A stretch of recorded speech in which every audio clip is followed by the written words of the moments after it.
Run when the rhythm's right. Go into the night. Go until you're out of sight and you're out of my mind. Run when the rhythm's right. Go into the night. Floating as the river flows, easy as it goes to the ocean. So walk on by, I've got no reason to love you, but I do, I do, I do. So walk on by, I've got no reason to love you, but I do, I do, I do.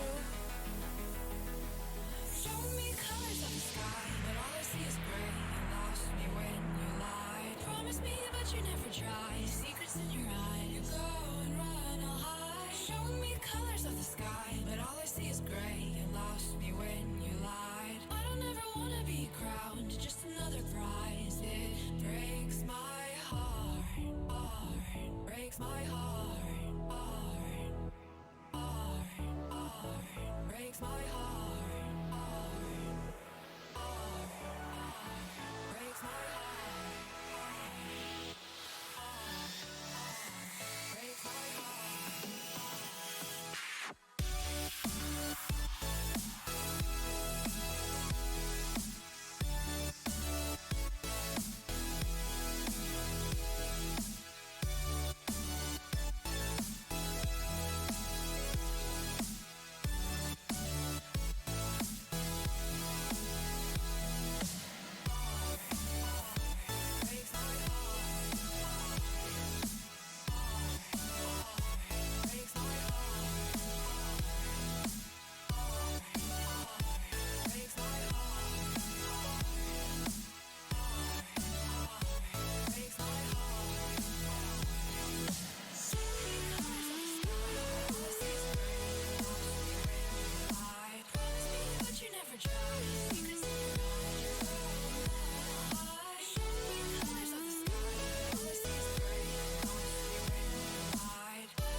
Lost in the midnight blue shadows of the moon. Here with open arms for you, feeling something so new. Said with me you'd reach the sun. Oh, but we were so young. Love me till the summer's done, but keep me in your heart, so I hold on. So walk on by, I've got no reason to love you, but I do, I do, I do. So walk on by, I've got no reason to love you, but I do, I do, I do. Show me colors of the sky, but all I see is gray. You lost me when you lied. Promise me, but you never tried. Secrets in your eye, you go and run, I'll hide. Show me colors of the sky, but all I see is gray. You lost me when you lied. I don't ever wanna be crowned, just another prize. It breaks my heart. Colors of the sky, breaks my heart. All I see is colors of the sky, but all I see is colors of the sky. Colors of the sky, but all I see is colors of the sky. But all I see is colors of the sky. Colors of the sky, but all I see is colors of the sky. All I see is colors of the sky. All I see is colors of the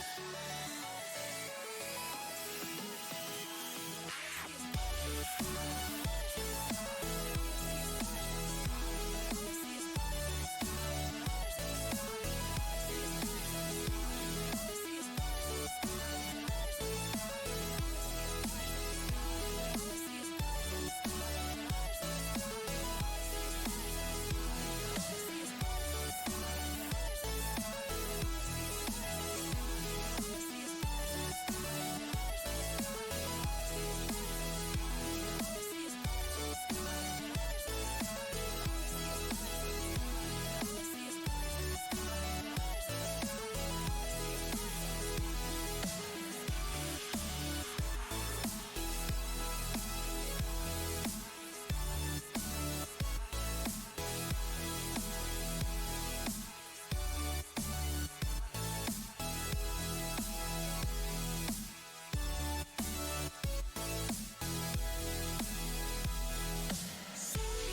Me to the ground now, and somehow I feel like you don't know me. Shook me to the ground now, I don't even know how. Brought me to a life that you never showed me. Coming from the locked up ghost of yourself, but you're coming from the light.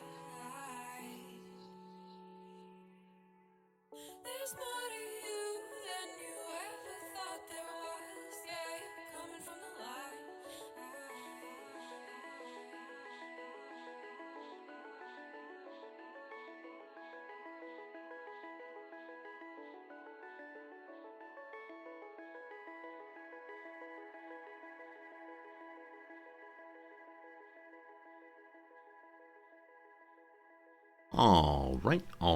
All right. Good morning, good afternoon, good evening, and welcome. My name is Resorty, and to you. Oh, God, it's quite loud. That scared me.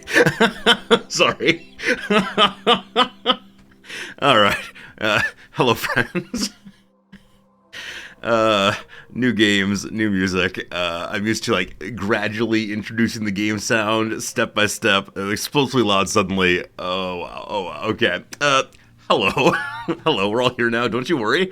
Ramrod, it's good seeing you. How you doing, Marks? Hello, Laserson. Fairnathus, a pleasure. Belgian guy, hi. Zix, thank you so much for the continuing subscription. I appreciate it. Oh, my poor little heart there. No good.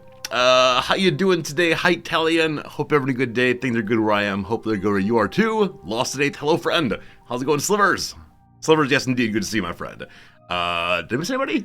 If I missed you, I apologize, but thank you all for being here. You like the suit choice today? I appreciate that. I thank you very much. I like this jacket very much indeed, though it is the case it's one I usually wear with an orange tie. Today we went with the prom tie. We'll see how it goes. Maybe this jacket will get more use. My good old used car salesman jacket here. Today we have a sponsored stream. I'll talk more about that in a little bit, but today we're playing a game that I am getting paid money to play. Just want to put that out there. As always, it's not an ad exactly. I'm not going to talk it up and say, oh, it's the best game ever. You should buy it or no one will ever love you. Instead I'm just going to say, hey, I'm playing it. We'll see how it goes. And definitely, if you want to check it out, that's cool, but don't feel pressured, but do enjoy the stream, hopefully. Got some stories for you, as always, some stories for the past day or so, and I have 4 stories today. Earlier I thought I only had 1, but then in the last few minutes, quite a few more came to mind. Today you'll hear me complaining about my students, which is always the best kind of story. So, story number 1. You'll recall throughout the past few days here, maybe the past week or two, I've been occasionally showing up and saying things like, I feel a little under the weather, or I have a bit of a cough, etc. And each of these days, it's been brought on in the exact same way. I feel just fine, and then I go and take a shower, and I cough. And the coughing won't stop until like right before stream time when, right before I push the microphone, I cough quite a bit and then I feel okay again. So earlier today, last night rather, I did some research on what would cause one to suddenly start coughing in the shower consistently. And all signs pointed to mold. And apparently mold's a bit of an issue here in Japan. So I looked through the house very, very, very carefully, trying to find any like black mold anywhere or instances of mold hiding somewhere. I couldn't find anything anywhere. I was like, okay, it's gotta be something else, and then Noms got home and I told her this discovery and she went, I have not been great at taking out the compost.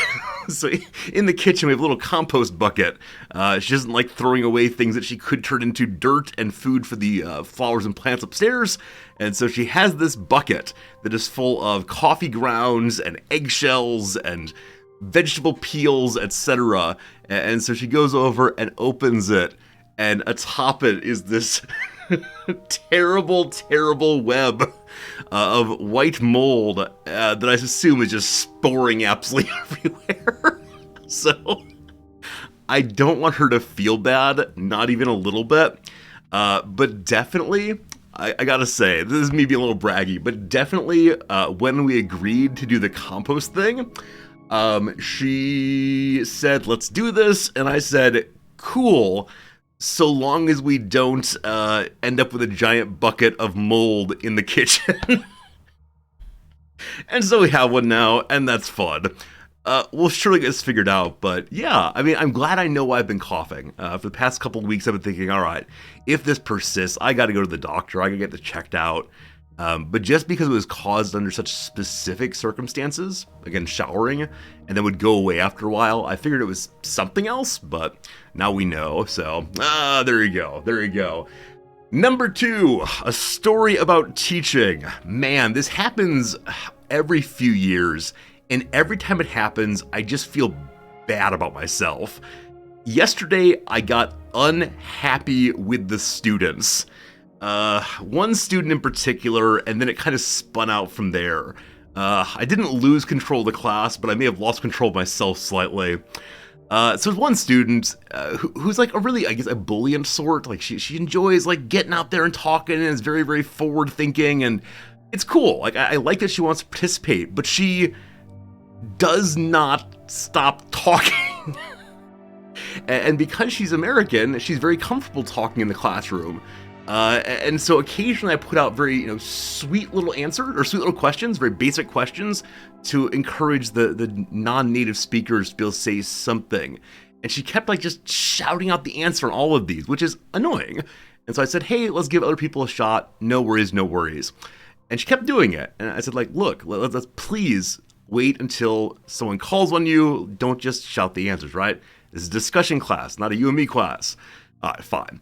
After a while, though, while we're doing the discussion later, she could not contain herself. And so instead of shouting out to the whole class, she would begin whispering all of her thoughts to her neighbor. And then giggling about how she'd found a way to continue talking even after I asked her not to. This is a class of 24 students. It's a very, very small room. It was so disruptive. And so I turned to her and said, look, you, chill. Now, this is, of course, not the worst thing I could have said. I felt like a very old man in that moment for telling her to, quote, chill. But I think the point got across, and the other students sort of gasped in a way, because I normally don't speak even a little bit harshly towards the students, so that didn't feel great. But then later in that exact same class period, I'd finished the major lecture portion of the show, and I said I want to finish up today by thinking through a quotation from the reading. And so I pulled down the big board and presented the reading to them and asked them to, think about what this means. And I said, take a minute and just consider what this means, and then we'll talk about it afterwards, which is a standard teaching move. And as I asked them to think about it, like half of them, all Americans, started packing up all their things and like picking their backpacks up like they were ready to go. And I looked at the wall clock and there were still 3 minutes left. And so I said, I think the reasonable thing, which is the wall clock wrong? Are we over on time? And one of my very serious Japanese students said, no, professor, you still have 3 minutes of our time. And I said, exactly, you all are profoundly rude. And I felt like a really old man. And I don't know, like, I don't know what happened. When I was a student, I would have never imagined packing up unless the professor was well over time. But yeah, I kind of snapped at some students yesterday. And like I said, didn't feel good about it, but I felt like something had been aggrieved here. There you go. I don't know. It's a weird thing. Like, I'm usually really chill, really laid back when it comes to issues of authority and so on, because I assume a kind of mutual respect, right? I treat them like adults and respect their time. They do the same for me, etc. Gotta set some boundaries. Yeah, I guess that's it. I guess I don't like that it's necessary. Yeah, I think I assume that we all know what we're doing here, and that we understand that, like, the classroom only works if we're there working. So I'm standing up for myself. Yeah, so I don't want to frame it that way, right? Throughout my entire life, I've been very bad at standing up for myself. The way I want to frame it, though, instead, is that I'm standing up for the class itself. Because I know when other students pack up, it's very confusing for people who are still engaged, or when people are whispering and talking and so on. It's clearly the case that other people are distracted. So I'm standing up for the goodness of the class. That's right.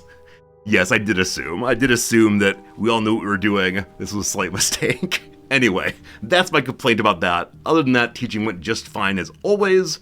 For sure, for sure, for sure. Story number 3. That's right, the stories just keep coming today. Thank you, Aaron. I appreciate it. Yeah, as I mentioned at the end of yesterday's stream, after classes yesterday, so I was a little bit worked up already. After classes yesterday, we had our campus-wide memorial service for the recently deceased assistant dean who'd been around for 31 years, right? This guy was the heart and soul of the campus. In a eulogy yesterday, someone said he was the official mascot of the school, and that might be true. And so we had this memorial service, and I didn't know the guy super well. I'd only met him maybe 10 times over the past 6 months or so, and it was super emotional. I don't know, even though I didn't know him very well, he obviously meant a tremendous amount to a lot of people. And so those is a fairly small school of only a few thousand students. Hundreds of people showed up. Faculty, staff, retired people, students, his own former students from years back, and man, it was a rough one. Because I think, I don't know. I never know how to think about work colleagues as friends. There's like a weird kind of line there, at least in the culture I'm used to.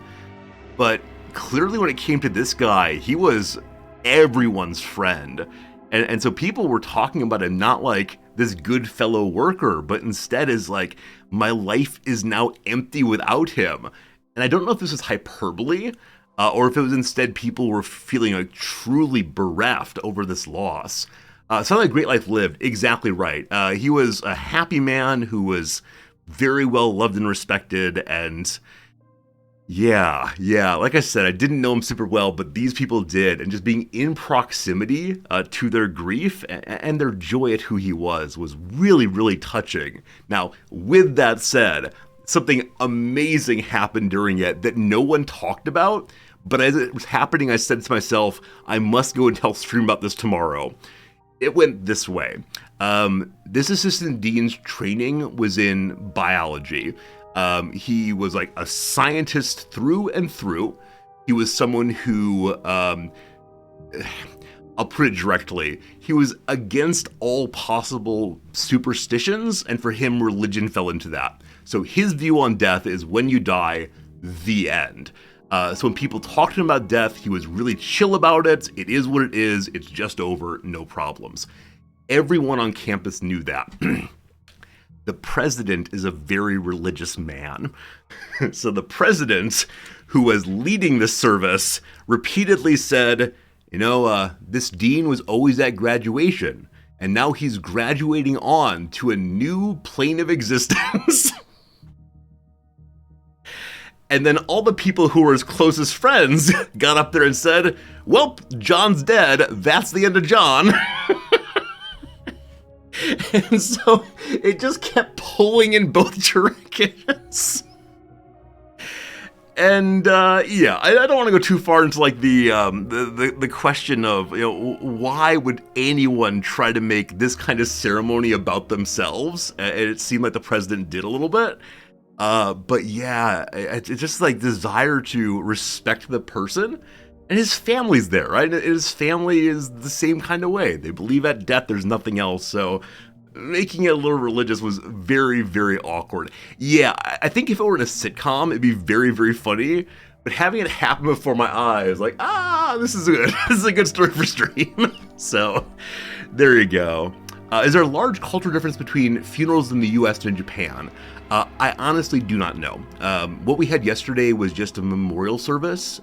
So it was like the president gave a speech, my wife gave a speech.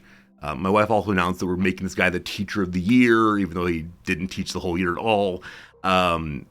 His best friend made a speech, who's also a professor here. And then after that, it was just an open microphone for anyone who wanted to come up and give their memories, give their opinions, their thoughts, and so on. Yeah, it wasn't exactly a funeral. Now, I know that traditional Japanese funerals do involve, like, taking bones with chopsticks, which is why if you misuse chopsticks while you're eating, Apparently, it's quite offensive in Japanese culture because it reminds people of funerary rituals. And I don't know these will not really talk about it, but one of the bigger things is if you take your chopsticks and jam them straight into your bucket of rice, this apparently is offensive because it reminds people of like certain gifts for the gods. You leave the rice chopsticks there for the gods to eat, not for people to eat. Or if you pass things from chopsticks to chopsticks, it reminds people of the bone exchange. Yeah. Eventually I'll go to a Japanese funeral, but at this point I know very little about them. As always with Japanese culture, there's this bit of a split between like the traditional ceremonies and then what people actually believe. So often people have 2 weddings and 2 funerals and 2 of all the ceremonies because they're interested in like respecting the tradition and carrying it out for the sake of tradition and possibly their families. But then often there's also I don't know, what we'd prefer to do, way of remembering or of getting married. So there's actually a big market here for people who can perform Christian weddings, like the standard Western wedding with the bright white gown and so on. I have performed a wedding before, so I'm thinking maybe if the whole streaming and teaching thing doesn't work out, that is my future. Yeah, the relationship between Japanese culture and like Western mass culture, I still don't understand. But yeah, a lot of Japanese people want the Christian-style wedding, though. They are not Christians, not even a little bit. Hey, Sci-Fi Sans, how you doing today? Aaron says, apparently you can't wear certain colors at Japanese funerals. So I actually don't know about this, but yesterday when I walked into the memorial service, I noticed the majority of people were wearing black suits, white shirts, black dresses, like definitely in mourning attire. I had just finished teaching. And if you look back at yesterday's VOD, you will notice I'm wearing a red button-up shirt. I worry that red is a color you're not supposed to wear to funerals. But it wasn't a funeral. It was a memorial service. We're having a joy of life, and I find the red color absolutely joyous. So, I don't know. I worried a little bit about that, but I'm sure they'll forgive me. I don't know anything about anything. All right, there you go. That's story number 3. Now, story number 4. After the memorial was over yesterday, Noms had to stay around and do official business things. You know, walking from person to person, offering condolences and encouragement because she's the second in line boss, and I wanted absolutely no part of that. I was not feeling like being on yesterday evening, so I went home and I sat down and thought about getting some dinner, and I looked around the house and didn't see anything I wanted. So I decided for the first time in my time in Japan, I would go out to a restaurant entirely by myself. And I thought, oh man, this is my opportunity to go absolutely anywhere in Tokyo to get anything I want to get from the entire biggest city in the world. And so I thought, and I looked at a map and I said, I'm going to the Indian place I always go to. So I walked down the street to the Indian place we go to every Friday night, and walked inside, and they immediately led me over to a table and put out 2 placemats, 2 glasses, because of course my wife's coming with me, because of course she's always there. And it was an awkward conversation about, no, she's not here this time, it's just me. So I have dinner. I have kind of the normal dinner, though instead of getting the big rice, which is the rice that Noms and I get together, I got garlic rice, and it was very, very tasty. I had a great meal, enjoyed reading a book on the history of linguistics, and then came home, and it was very nice. Anyway, eventually I go to bed. Eventually Noms shows up and joins me in bed, and we fall asleep. It's all very nice. Until after, I don't know, half an hour or so, she shoves me a little bit. And usually a shove means that you've fallen asleep on your back, you snore on your back, sleep on your side, please. Fine, no problems. She shoves me and wakes me up and says, "You smell." I was like, wait, what? I showered? What do you mean I smell? She's like, "You are overwhelmingly smelling like garlic to the point that I can't fall asleep." I have never had this happen before with a partner, that my smell is so offensive that they cannot sleep. I felt terrible. Because definitely, again, with snoring, I can just roll over. If I've stolen the blankets, I can share them with her. With smelling? With smelling? Until I have a little bit of garlic. Yeah, so we definitely have had garlic rice together before. I think it was because I had had the one food and she had not had it. That it was an unfamiliar smell for her. But yeah, that would have been good. Yeah, so I tried initially to turn over and breathe away from her. But she said that wasn't the issue. Yeah, the issue was not my breathing. It was all of me. So finally, I got up and I slept on the couch. Yeah, my first time sleeping on the couch in quite a while. And that's okay, but I promised her I would never again go eat garlic rice without her. There you go. That's my story. Hello, Shisaya. I am in Japan. Yep, I live in Tokyo. I've lived here for about 6 months now. Still learning some things. It's pretty good, pretty good. Westerners stink. I'm afraid you're right. Yeah, it's amazing how different body odor and body odor perception are between Japanese culture and American culture. Like, in particular, it seems much more acceptable to sweat publicly here than in the US. Because, generally speaking, Japanese people do not have the I smell bad when I sweat gene. Some do, but most don't. Where, like, occasionally you see me sweat on stream. You should be very glad you're not near me. It's just, it's terrible. Absolutely terrible. All right, there are my 4 stories. Hope you enjoyed the stories. Thank you for listening through them. Should be good. How is that? Is it because of diet? So it's genetic. No, there actually is a genetic basis for what one's body odor smells like. And it differs between Western culture and Eastern cultures or Eastern peoples. And diet affects it also, but yeah, there's definitely a genetic component as well. Other genetic things that Japanese people especially have are, lactose intolerance is much more common here, as is alcohol intolerance. So alcohol is quite popular here, no doubt about it, but the majority, I think, or maybe slight minority of Japanese people are allergic to alcohol. So Nams, if she drinks, just gets really, really red and very, very tired after only a beer or two. And it is quite something to see past that. Alcohol flushing, exactly right. Yeah, wet versus dry earwax also, yeah. Nams' earwax is really, really flaky. Mine is like standard American, like, I'm not going to describe it. You don't want to think about my ears, but but hers is like really, really dry and flaky. And so it's such a big difference there. And then the other thing, and she doesn't like me talking about this one, but apparently for a large portion of East Asian folks, if their lower back and midsection get cold, they suddenly feel an overwhelming desire to defecate. Because of this, babies and young children are wear these like wool diaper covers to keep them warm, so they don't have this problem of always needing to use the bathroom. This apparently is common across the population, and I find that amazing because I get cold and nothing changes. Apparently, it's genetic as well. There you go. There are some genetic differences between people like me and people who are from Japan, and that's the world. Something made up lore. I will look this thing up right now. I know I should be streaming and playing today's video game, but Japanese underwear, wool. Let's see. That's not it. It's for babies. I'm sure there's a word for it. I don't know it.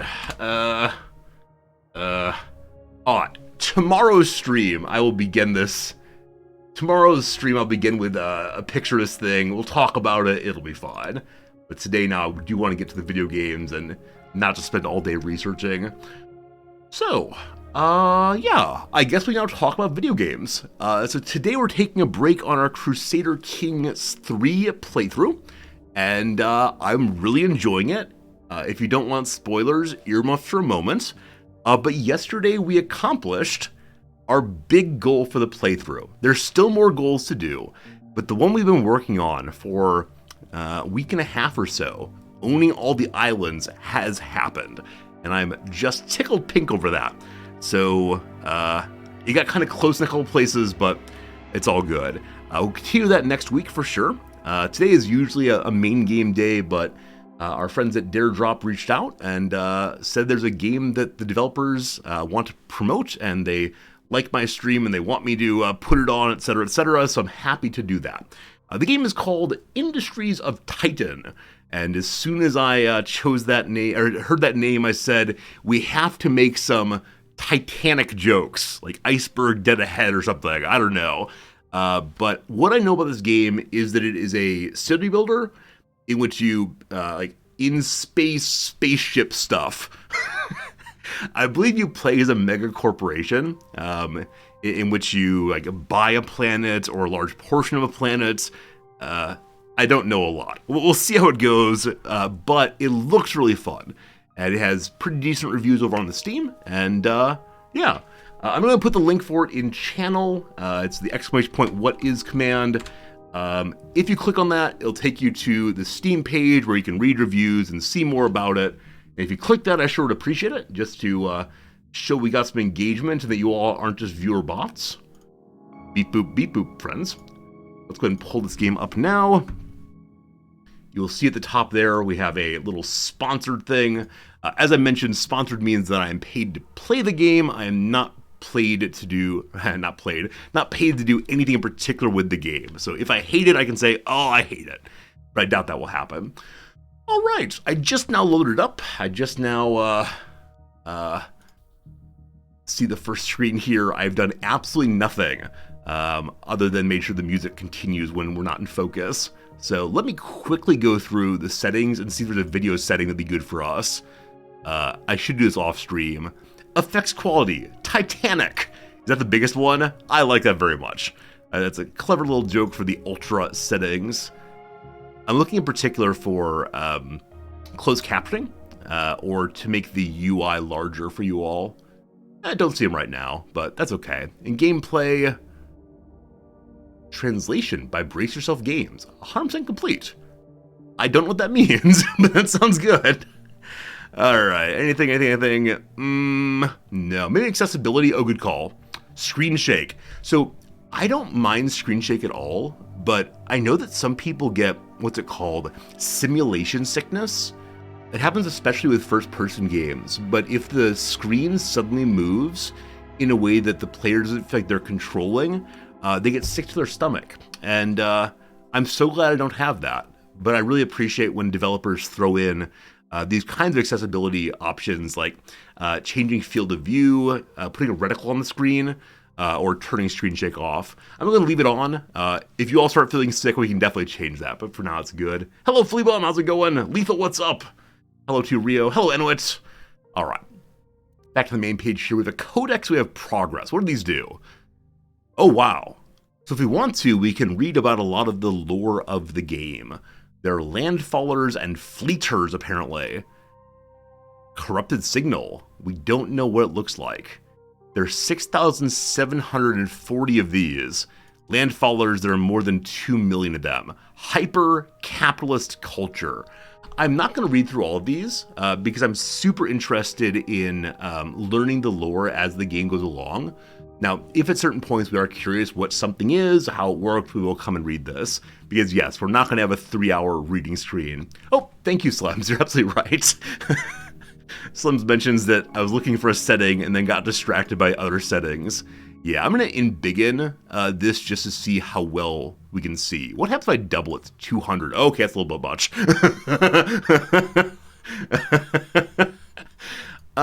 What's it look like on the save changes? No, let's not do that. That's silly. Hey, D. Kirk, thank you for the new subscription. I'm glad you're enjoying hanging out with us. I enjoy having it very large here, but no. We'll try 150 maybe? 120? We're gonna do 150 for now. If it's too large or too small, we can definitely change it back, but I'll try it like that and see what happens. Again, D. Kirk, thank you for your generosity in the new subscription. I hope you enjoy the freedom from ads and the knowledge that you are making my stream run. What's the progress button? Corporate goals. Alright, initially I thought the progress page would be like, here's the way we're adding to the game, in the way that some games have developer roadmaps, where they say, okay, here's what it is right now, but let's make more. And I can move, resize, or fade the sponsor a little bit. It's somewhat faded. Is it not faded enough? So the problem is I don't quite know where it's going to be in the actual game screen. So I'll change it at that point. I agree it might be a tiny bit large, though. There you go. There you go. I just want to be, like, totally upfront about these things. I don't want to be deceptive. What are these? Okay. Okay. Lots of different, like, goals you can choose. The 100% achievement run has a whole bunch of stuff going, and there's more and more and more below. Put it over the face cam. I am sponsored. I should write the developer's name on my forehead for sure. Oh, speaking of goals, I forgot. Because this sponsorship is with Daredrop, there are 2 things we've been asked to do in the game, and if we do them, we get rewards. And so the 2 things this time, number 1 is put 10 of your names as names of characters in our base. Fine, no problem, happy to do it. For that, though, we get to add a character name to the permanent pool of character names in this game for all of time. And so if we pull that one off, which again, no problems there, we'll have to pick a name to put in together. And of course, like the name should be Resorty something, or we can come up with something even better together. And I don't know, we could name it like Turnip. Turnip Squashson. In homage to our current CK3 playthrough. Anyway, that'll be one thing, and I'll try to make sure we decide together on that. The second thing is we need to defeat a rival, and I have no idea what a rival is yet. So this will be one of our goals, is to figure out what a rival is and then to go defeat it. If we do this one, we get to add a permanent corporation name to the game. So if this all works out, we'll have a permanent residue of the Resorty community playthrough this game in a character name and a corporation name, and I think that's just delightful. So, yeah, I gotta say, I appreciate sponsorships in general. It's very nice to make money, but I love these reward-based sponsorships where I get keys to give to you all, or, like in this case, for the rest of this game's life, it will have an imprint of us, and that's pretty cool for sure. Hey, Biff, how you doing? How's it going? Resortycom, love it. Love it. Hello, Fears. Okay, a variety of modes here. Campaign. Conquer Titan the intended way to play. We're almost certainly going to play this one. I'm always interested in trying it the intended way first and then modifying based on that.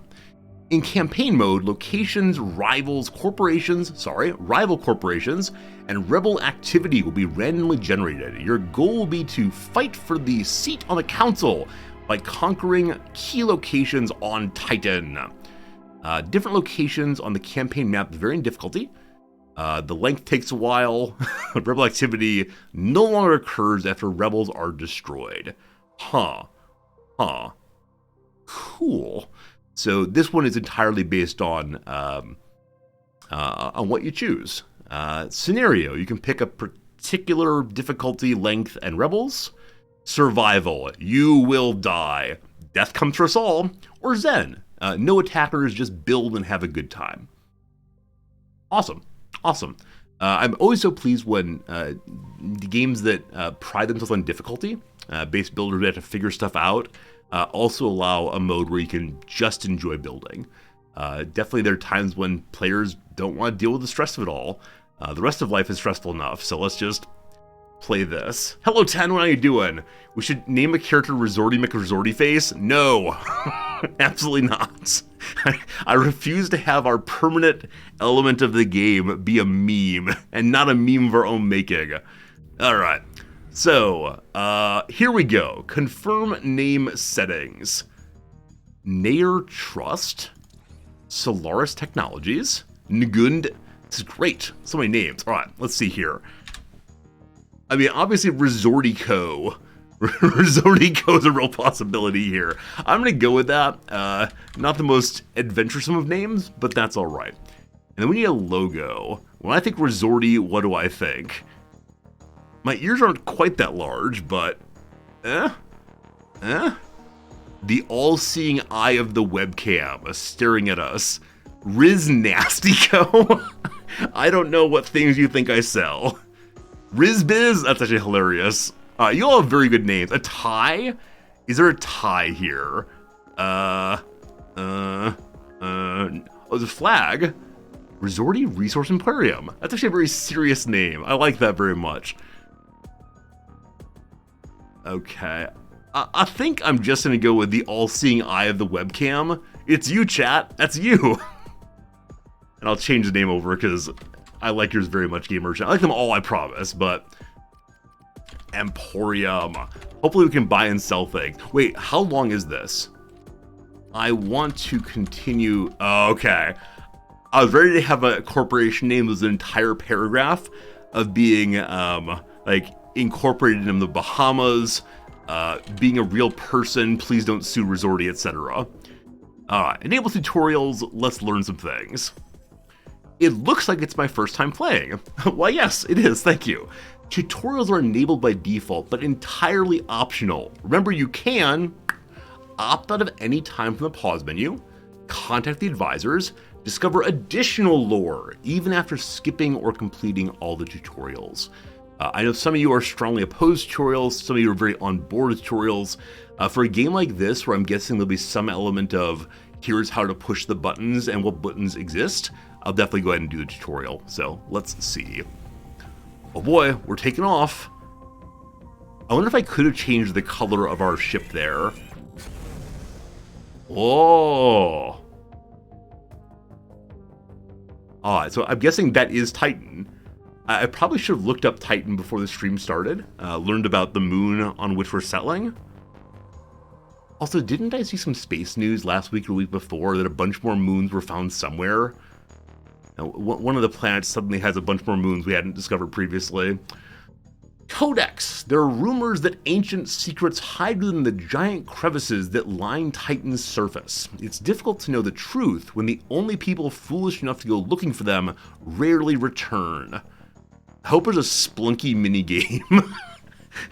we dive in and suddenly we're playing a little adventurer trying to collect items. That'll be good, good, good, good. Alright, campaign selection. Okay, I wonder if each of these different boxes is a separate campaign, and for right now we can just do this one. Favor is rewarded based... Oh, what's favor? Mouse overs, yes. Can I lock in then? And... No, if I middle mouse it rotates the screen. But favor, council favor, can be spent on upgrades between missions while on the campaign map. So you get favor for performing each mission. Favor can be spent on upgrades between missions on this map. They said the same thing. Good. This is council member Anir Pyre? Let's say Pyre. Anir Pyre. Are you a robot? Wait, is that rude to ask? Are you a robot? Hey, Gator Druid. How's it going? 12 new moons attributed to Jupiter. Now 92 of them. Yeah, Jupiter is ginormous. It's not quite Titanic, but it is that. Welcome to the campaign map Founder. We get Founder's shares. Whole corporation belongs to us. Here you must capture key sectors on Titan in order to vie for a seat on the council. After completing the first mission, you'll have access to council favors. They'll aid you on future missions. So I realized just now that my camera is down in this corner. I may move that once we're in the actual game. We'll see. Oh, select a sector. Boop. All right, put that away. If we get bronze, we get 5 favor, gold 20. It's a short-length mission. Various goals along the way. No rivals, easy aggression, 1 rebel camp, etc. Let's do that. Most of Titan's new migrants bring more belongings than they can easily fit in a habitat pod. When they land, they must make hard choices about what to keep and what to throw away. Does that mean I need to choose what to bring and leave behind? Or that we can find garbage that belong to other people? One man's trash is probably still trash.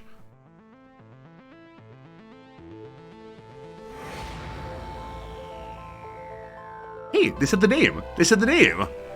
Industries of Titan. Oh gosh, oh gosh. Camera go away. Investments riding on your success. I hope you'll live up to our expectations. I think I spent more time putting away my mic, my camera than the cut screen actually had. Sorry. So now get good at a quick change. All right, pick your starting bonus. Eco-friendly factories. Factories no longer emit pollution and they cannot be upgraded.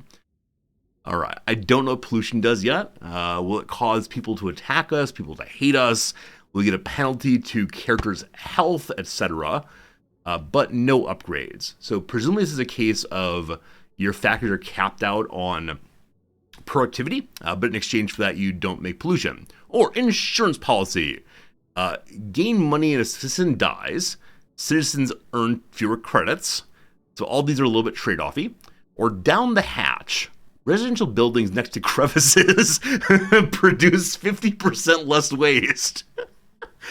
Oh, okay. So what flavor of pollution do you want? It's let's not make pollution or let's make all the pollution. So the crevices are like the ancient secrets and we're going to fill them with our population's waste. I have no idea how to think about any of these. I think we're going to choose dead peasants. I think we're going to go with the dead peasant insurance, and I'll be really curious to see how these balance out. Like, how long will it take for a single citizen to earn 500 credits? Can we encourage the citizens to die? Can we send them down the crevice? We'll see. Yeah, let's definitely try it and see how it goes. Welcome, Founder. My name is Shiaro Hess, and I am your corporation monitor.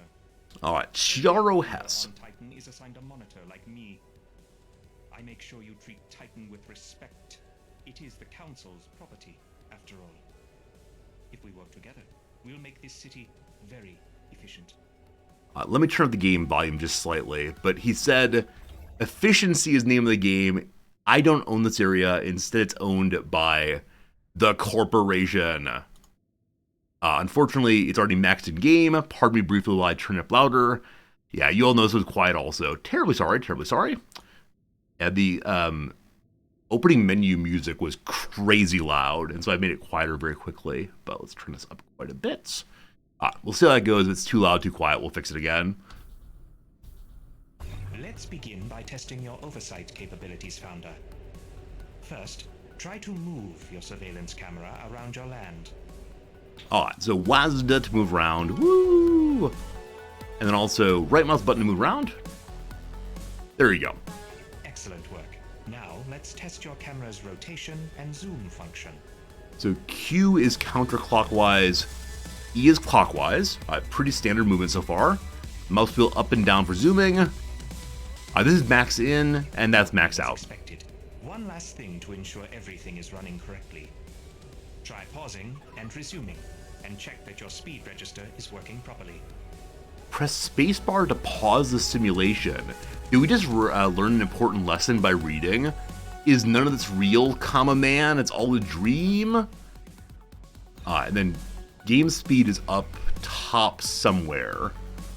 Oh, so by changing the UI size, I can't see the entirety of what it says here. Like, leap. Leap schedule. Let me go ahead and change the UI size again, and we'll see if that gets fixed at a slightly smaller size. Let's try 110 and see what it looks like for us all. Alright, so now we can see the changes here. So pause, super fast, ultra fast, and then it's shift 1, 2, 3. It's not just 1, 2, 3, but shift 1, 2, 3.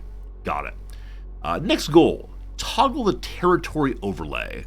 Excellent. Everything seems to be in order. Then, we begin with your main duties. Founder, Hey, Lost. please take a close look at your starting territory. The outlined tiles adjacent to your headquarters belong to you. You are free to do as you please with this land. Any land outside your territory, however, belongs to the Council. If you wish to use that land, you will have to pay the Council with influence. Lost Nate, thank you very much indeed for the generous resubscription. I appreciate it. These things are mine. This is not mine. So the spaceport does not belong to me. However, the headquarters one does. Toggle overlay via the overlay icon's bottom left. That's down here. Boop. Alright, so with this we can see what is mine, what is not mine. A few people mentioned the game Syndicate. I don't know Syndicate at all. Is it a megacorp builder kind of game in a similar kind of way to this one? Founder, I see you eyeing those ruins. What Intriguing, ruins? aren't they? The ruins cover almost every inch of Titan. They're the wreckage of an earlier, more foolish age. The doomed settlers who built them left many resources and artifacts behind. Your territory already contains some ruined structures. You can survey them in your city view. Survey results will show you the contents of the ruins. Issuing a survey order will assign an employee to do it for you. Try surveying the ruins you control. The game said, I'm sure you see the, I'm sure you see the ruins. I did not see the ruins at all. Hey, Marco, how's it going? Is it difficult to visit Japan as a Midwestern American who can't speak Japanese? That's me. I speak some Japanese, I'm getting better every day, but no, if you're just coming to, like, see the city, you'll be fine. So many things here after the Olympics, which didn't happen with people, but did happen, have both Japanese and English signs. So especially getting around the train system, like getting around the cities, you can do that. And like Google Maps on your phone gets places no problems. Most Japanese people do speak some English, they just hate speaking it in public. But yeah, no, I think you'd be fine if you plan ahead, etc. The sponsor text over the dialog box. Oh no, oh no. Gotta move that then. Okay. We in Smallin. And let's put it down here and see if that one works better. The never-ending game of where to put the sponsored bets.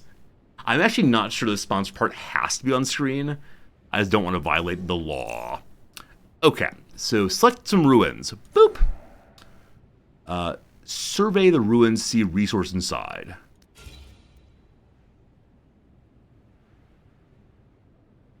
Oh, little man's moving. Hello, little man. Look at him go. He's got a scanner. What's inside the box? 3 seconds to go. Alright, so inside the box there are isotopes. And I don't know how to mark the other ones. Wait, no. These are isotopes in the background. The actual building. Oh, here we go.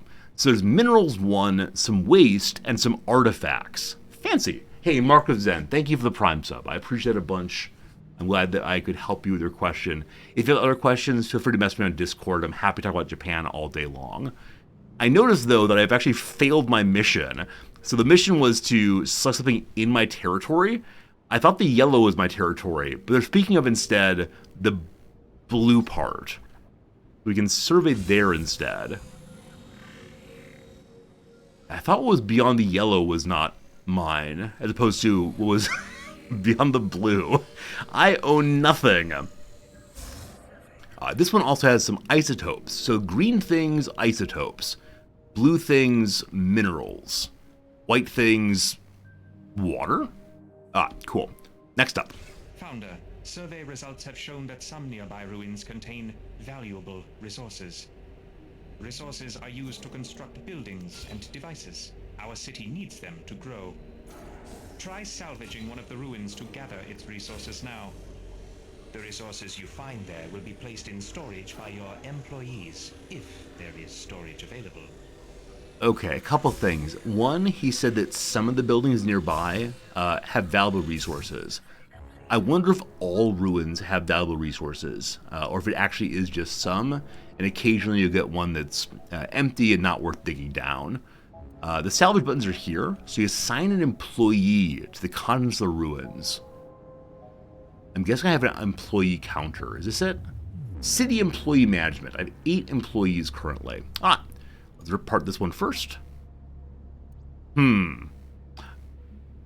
wonder if you have to select between resources and artifacts, or if you can just do both of them.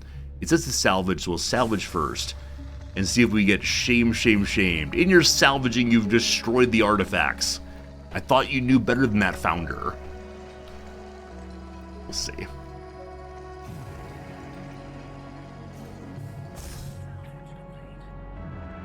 Yeah, it's an empty plot now. So no, there are no artifacts. I think you gotta choose between the resources and the artifacts. Founder, You may be interested to learn that there are other secrets hidden inside the nearby ruins. They can contain artifacts, rare and valuable technology from before Titan's fall. When you select a ruin, you can choose to extract artifacts instead of salvaging it.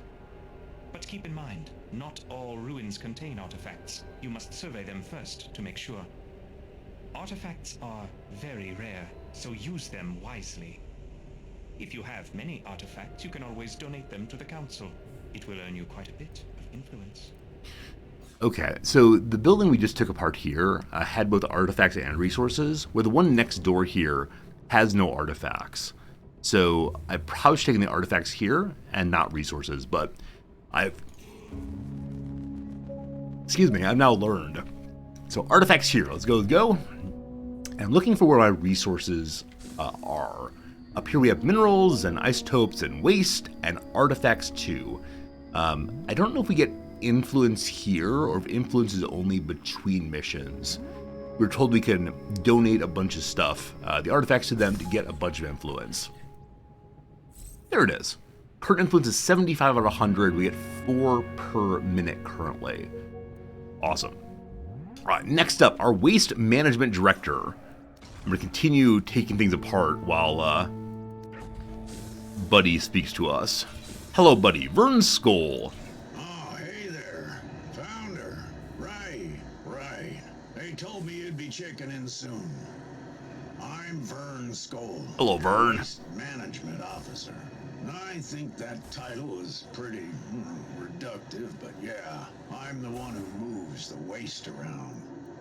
You make the trash, I move the trash. You dump the trash, I burn the trash. It's a beautiful partnership. This is my favorite character so far. Boy, you do have a lot of trash piling up around your city. How don't dare you?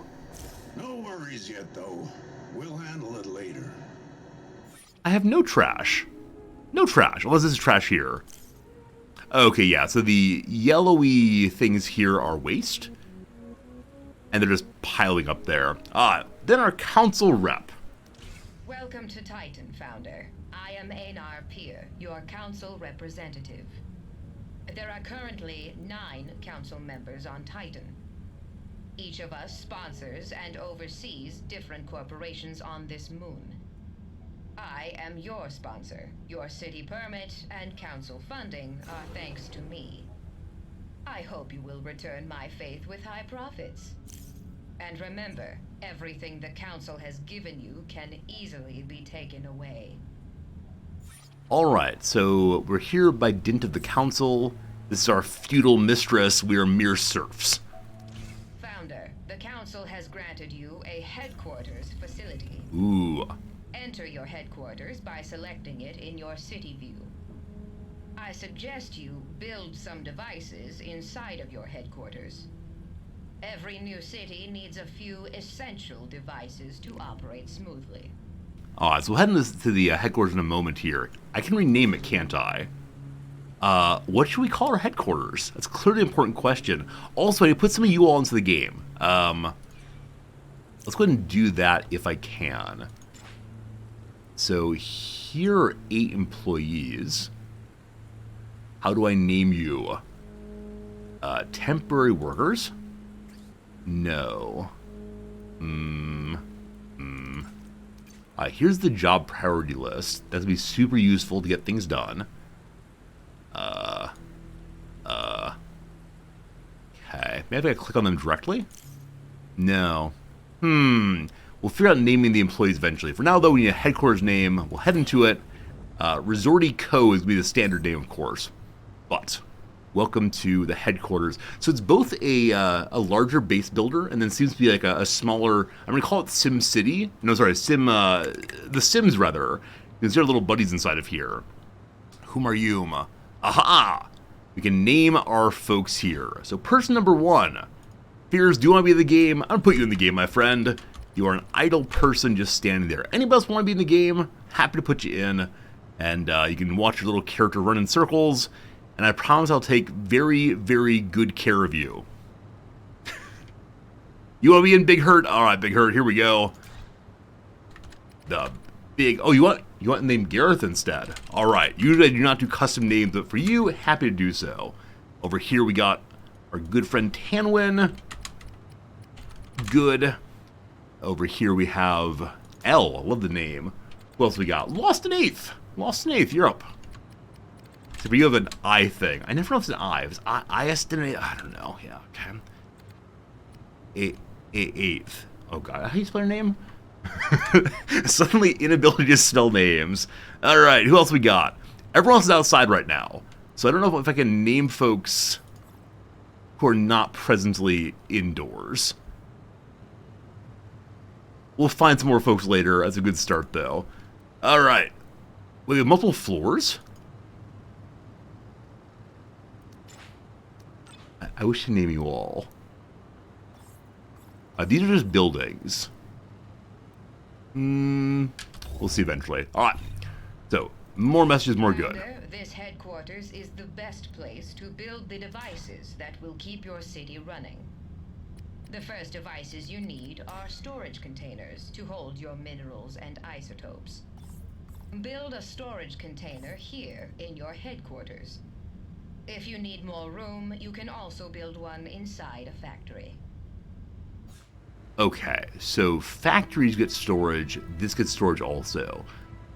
Small one does not require any energy, takes 12 items. Big boy here, warning, using tier 1 resources to this device will result in inefficient output per cost. It's recommended to construct a device with higher tier resources. So to build this thing, we need 10 mineral CUs. I do not know what that means. We'll do a tiny little baby one for right now. And this appears to be our first bucket of items, so one next door. Look at him go. Look at y'all go. Glorious. We're up to Rebel threat level of 7. Also, I did change the name to Riz Prime for our headquarters. This to remind you to check your Amazon Primes. Make them Rizordi Primes. Hey, Founder. I got us a temporary solution to our waste problem. There's waste all over our city, but you can build a waste receptacle in your headquarters to store it. Your employees will automatically pick up the waste and place it into storage. It's not a long-term solution, but it'll have to do for now. Besides, if the citizens can't see the waste, it might as well not be there, right? Right? Didn't the waste management guy say that he would do a good job of like taking the waste and disposing of it? And now what he's saying is just put it in a bucket and it's not there, don't you worry about it. Alright, I'll put it as far away from our nice items. Hey, more people are inside now. You need a name? Who else asked for names? Nairo, hello friend, how you doing? How do you spell your name? But now you think I know how to spell. No, come back, I'm naming you. Oh no. I need to pause when we're inside. Oh, here they come, here they come. Gareth Calf. You're no one Calf. Alright, also was Lazy Device, very good. Love it. And then Kale, you become Loot. Lethal, you want to be in? Lethal, you're not going to die, don't worry. Everyone's going to live this time. Elum. Elum's not a person here. I think it's maybe the last character name, we'll see. Fleabum, I don't think you're in already. Alright, goody good, goody good. I believe everyone's named. Welcome to the team, my friends. I'll take good care of you all, I promise. Also, you can change the names of your floors. What should we name floor number 1? We can name it Bob, or perhaps Fred, or maybe Sally Sue. I'm gonna call it main storage. That'll be good. Now we're gonna meet Ayana Oak, our power systems engineer. So I wonder if these characters are like randomly named. The names seem like space age in a fun way, but... Hey, Founder! Thrilled to finally meet you. I'm Ayana Oak, your power systems engineer. I'll be managing your city's power systems. That means fuel, energy production, energy storage, all that great stuff. It's my passion, honestly. Since I was a kid, I've wanted nothing more than to slam the contact switch on a giga battery and see the sky light up. And after years of school and grad school and VR training programs and dropping out of VR training programs, I'm finally here. We'll do great stuff together, Founder. Trust me. My career is on the line, and you can count on me to take that seriously. So, independently of the actual gameplay, which I haven't seen much of yet, these characters are amazing. I love them all. I want them to be my friends. I thought she'd ask us to go ahead and make some power plants. She didn't, though. She's just saying, hello, someday we'll be power, and we'll get some fancy batteries and such. So what do we see here? There are generators, which produce energy out of fuel. There are then batteries, which store the energy. Relays, which provide energy from generator to power devices. So generator to batteries to relay. Also an energy bridge. Transfer energy between energy relays from inside buildings to energy pylons outside. I must construct additional pylons. Cool. Next up, back to Hess and back outside. Founder, we will soon run up against the borders of your territory. The city must expand. Yes, must You grow. can claim any parcel of land from the council with influence. You can spend influence to acquire any plot of land in your city view, even if it is not connected to Oh, land that's you surprising. already own. But choose carefully. Not all ruins are equally profitable.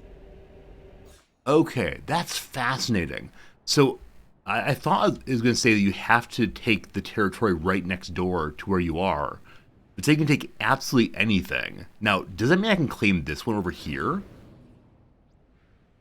Okay, outside of command area. So blue is owned area, yellow is command area. And we had to build additional command centers to extend the command area. I think it makes sense for us to go ahead and survey each of these, as surveying doesn't cost anything but employee time. So send all our little buddies out there and look at absolutely everything. Oh, and Obsidian Ruins. Because it's different, I think we're gonna go for that. How about the big white one? The council hall? Give me the council hall. Yeah, over here is the spaceport. I don't think we can take those, but yeah, this one here is different. And then this is an artifact patch. So eventually we'll probably learn exactly what the best thing is to take in what order. But I'm gonna try the Obsidian Room just to see what happens here. Spend influence to claim the tile from the council. Allows the salvage extracting from the ruins. Hopefully obsidian patches do not require like some special kind of technology. So all the buildings up this way are the same kind of items we've seen previously. I'm also appreciating that the waste we're getting so far is just useless things from the ruins. Like probably some old desk chairs and such. As opposed to being like human waste, which is the real fear initially. Though maybe we're taking toilets apart, who knows. Obsidian Ruins have minerals 2, isotopes 2, and waste and artifacts more. Now, I don't yet know the relationship between minerals 1 and minerals 2. But I guess these are more and better. So we'll grab that. And I also see we're out of storage still. The red things here mean you need additional minerals and additional isotopes. So let me go ahead and claim a few more of these. The claiming is only 10. And there's another obsidian building over here. On this obsidian ruin, I took the artifacts. On this one, I'm going to go ahead and take the level 2 items. Back inside we go. And the storage items are made out of mineral CUs. Apparently I have 2 more mineral CUs. Is that... No. Sorry, I think it's saying you need to have 2. We have 2. So I think these are what are being used. What is CU, though? There we go. Construction units. Oh, you know what? It looks like the construction units are better available in higher tiers. Got it. So one tier 1 is worth 1 construction unit. One tier 2 is worth 5, etc., etc., etc. So earlier when the game said you're being inefficient, what it was saying is if you want to make the medium, you should make sure that you have higher tier 1s to not waste all the units at once, I think. That makes sense. Okay, with building more and more little ones. I do wonder if items could be mixed in here. If you can put in both. Yeah, you can. Both minerals and isotopes can go inside of here. Maybe. Maybe. Back to our city. Taking more stuff apart. The city in ruins is going down bit by bit. Device has been constructed. Let's go ahead and meet Ayana Oak again. Tell us more about what she learned in graduate school. Hey, Founder. I checked inventory and we don't have enough fuel. We need fuel to generate energy for our buildings and devices. Luckily, there's fuel all around us in the air.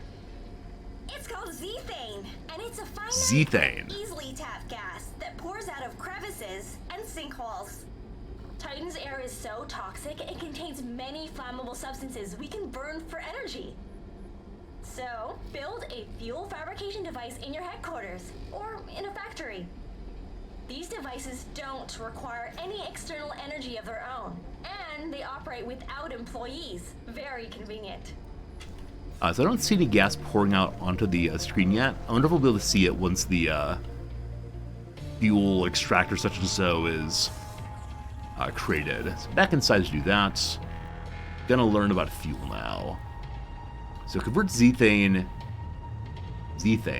into the air into small amounts of fuel would be transferred to fuel tanks. The bigger one, again, inefficient. So this one, I have no idea where it should go, so let's throw it in the corner again. Look at our little friends heading out.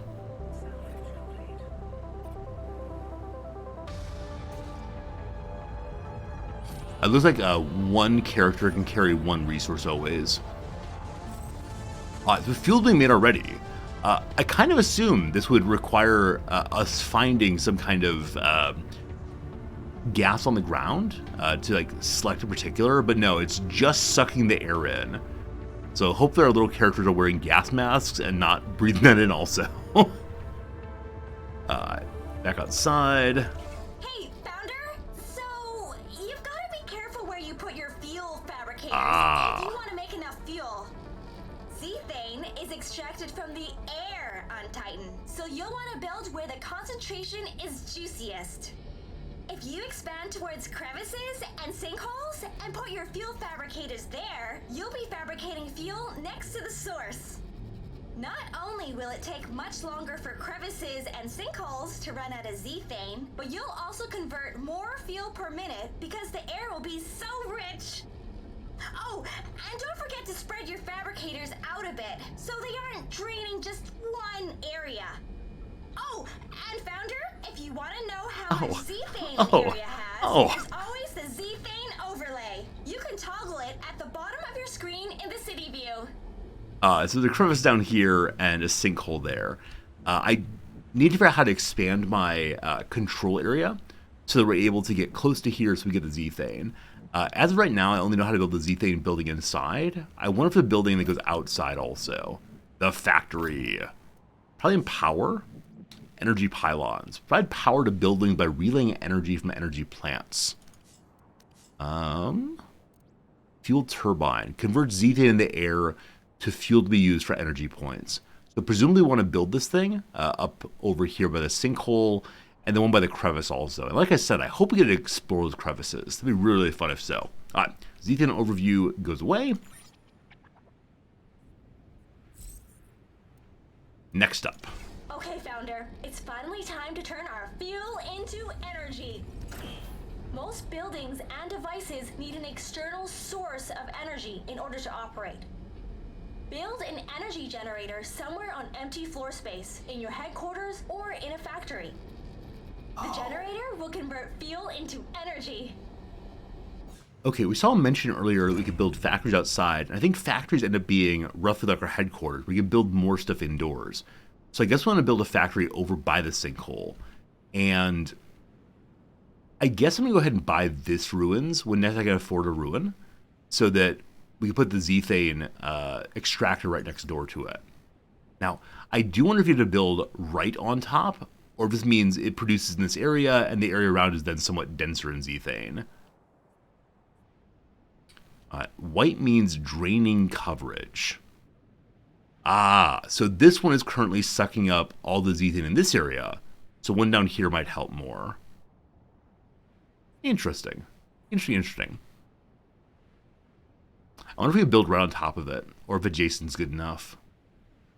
Okay. So how much cash money does it take to purchase this? Only 10. We have 22. Let's do it. No matter what it is, I'm glad to have it. It'll turn into a factory. Now, I suspect further that we're going to need to have an area nearby to bring the power over. I realize, of course, though, that I should be doing what the game is telling me to do instead of trying to learn on my own. So inside we go. Hey, I am Dar. How's it going, my friend? Thank you for the resubscription. 56 months is a whole lot of months. This is the beginning of The Expanse. I've never seen The Expanse. Isn't it a show on Amazon Prime? I don't know The Expanse at all, unfortunately. But awesome seeing you. Hope things are going well. Next up is The Generator. It was a book series first. Reading. Who reads? Only nerds read. Cool. Good to know that. I was unaware of that. How do I rotate this thing? What's up, Architect? Good seeing ya. Rotation is just the R key. I want it to look nice in the corner there. If I put it in this corner, though, it then is taking over the space of my storage area. So I'll throw it right here and see what happens. Gonna get ugly, I promise. As of right now, we have no storage items that are unstored. Again, though, Imdar, thank you for your kindness and continue to subscribe to our channel and helping me out with this thing we're doing. That's not the item I want there. Cancel. This is the waste area. I see our waste is nearly full, so we'll throw a new one of those here. Look at me being organized. Can you believe it? So this thing will consume fuel, make energy. All right, the juice is flowing. It's time to send that energy out to the buildings and devices that need it. Energy doesn't travel on its own. I wish. We need relays to carry the energy. Let's build some relays now. They'll power everything the grid touches. Just make sure that all the buildings and devices that need energy are connected to the grid, and that the grid has an energy source. Okay. Curious if we're able to connect from inside to outside. Let's go outside and see if that's possible. Like, is this building now producing power that can go to the rest of the world? Power. Energy pylon. Provides power to buildings by relaying energy from energy plants. Energy plant is this. We haven't unlocked that yet. Okay. It's a device. Devices are inside. So, Dar, you gave a copy of the first book of Expanse to your friend Plaid, our friend Plaid. You read it in one sitting. That's awesome. Yeah, I've got a lot of books I want to read, but it might make a good bit of sense to try that one. Okay, so the relay at smaller size does not control the whole room. The large one...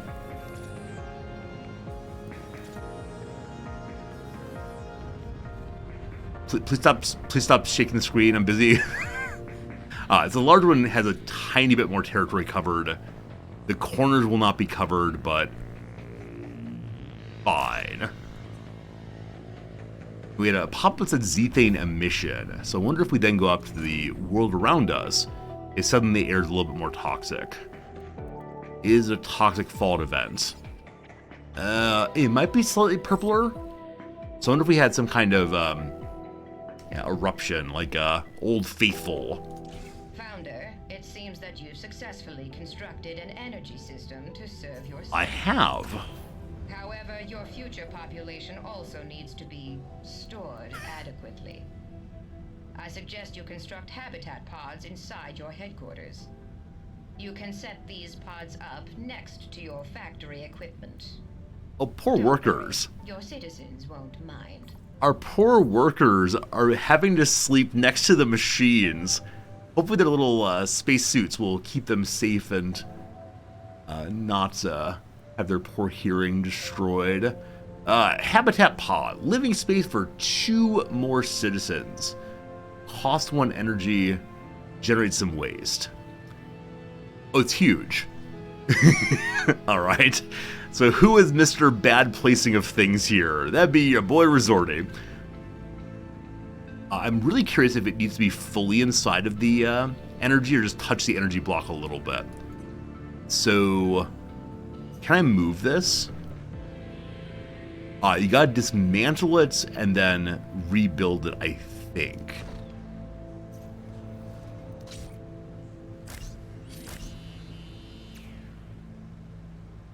Very glad to see the items inside of it are not destroyed for placing them in the wrong spot.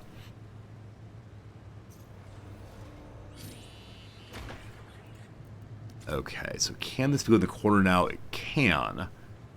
There's no way in or out, though. Oh, you know what? The outside edge of the map here can be walked on, so this will actually work fine. Who cares about the workers? I have certain political sensibilities that are being challenged in this game, we'll call it. We're going to destroy this thing and place it over here. Hopefully everything being powered down for a moment does not cause any problems. A puzzler game, so I'm guessing eventually we'll have access to more space, so it doesn't feel quite as puzzly. I'm going to move the 2 waste receptacles over. Oh gosh, when you move the waste receptacles, it explodes with garbage everywhere. Oh, that's pretty gross. Terribly sorry, workers. Oh, they're walking like they don't want to walk there. I mean, I don't want to walk there either. They're taking all the trash outside. Oh, I'm so sorry. Will they just dump the waste inside these buckets now instead of... Look at that little machine suck it up. Everyone has a vacuum cleaner. Look at you all go. Awesome. All right. So we then put our energy producer in the corner as I wanted initially.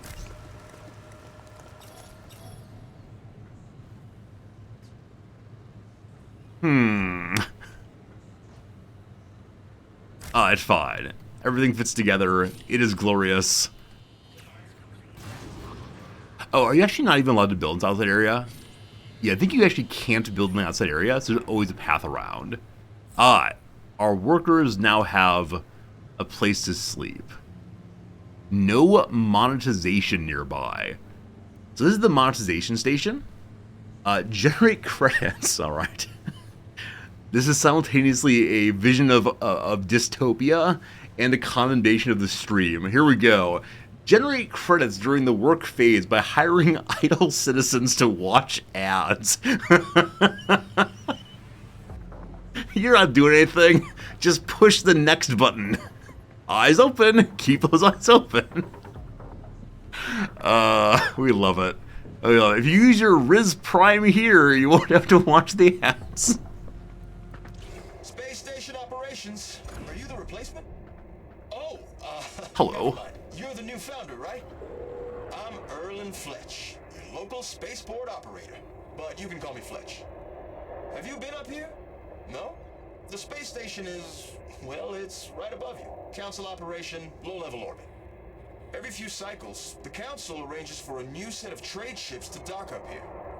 They're carrying cargo and migrants, ready to head down to spaceports all over Titan's surface. You can find the spaceport in your city view. I hope you last longer than the last founder the Council sponsored. Seriously, it's rough out here. Alright. So I saw 2 things happening simultaneously there. Number 1, we lost 320 money due to, I don't know, salaries. Apparently you all are employees, not indentured servants. Number 2, I think we have to unlock the spaceport here. So you access migrant ships you can buy with influence. So you buy people as well as not buy people, sorry. You hire citizens into your society as opposed to them coming on their own. And then also you can then purchase resources also. We have to have credits. And I don't know how to produce credits yet. Maybe we'll just sell the things that we make. Alright. Hello, Erlon. What's next? Alright, Founder. So you probably noticed the spaceport is locked up. See, Boom, not anymore. Council doesn't do things for free. You gotta pay to play around here. If you want access to those ships in the spaceport, first, you gotta trade a few artifacts. Yeah, I think it's ridiculous too, but don't tell anyone I said that. I need this job pretty bad. Fleeters, like me, can only work in zero-G. Huh, I wonder what a fleeter is. I know we saw previously, there's a codex. He's a fleeter who can only work in zero-G. Now, I wonder if he's being hyperbolic there. If he's saying he's only comfortable, he only likes being in the sky, or if he really can only exist in that condition. So Landfallers. 13 years ago, this faction started. As the Titan gold rush ramped up, many startups and corporations from the Earth, Mars, and the asteroid belt had scrambled to snap up ruin-rich land and start their own urban businesses. Super curious where the ruins came from. I know there was a comment earlier in the game about them being the ruins of an earlier failed attempt. I wonder if that was a human attempt to colonize once that may have failed, or if instead there's some other civilization who's been here before. Anyway, Landfaller faction is a swirling, leaderless group of striving hopefuls from across the system.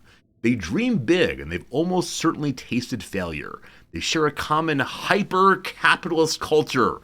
Landfallers are motivated by perilous position and the powerful rewards of success. Every once in a while, these ventures become incredibly successful.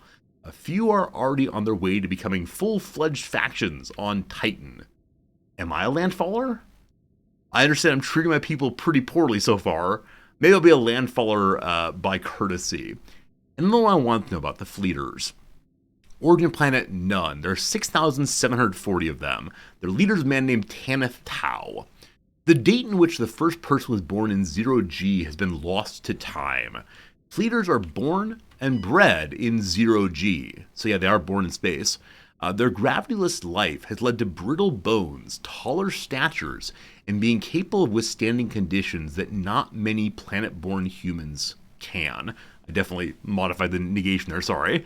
There are even rumors they can survive exposed to outer space for longer, but the colony's Ethics Confederation have put their foot down on experiments testing this theory.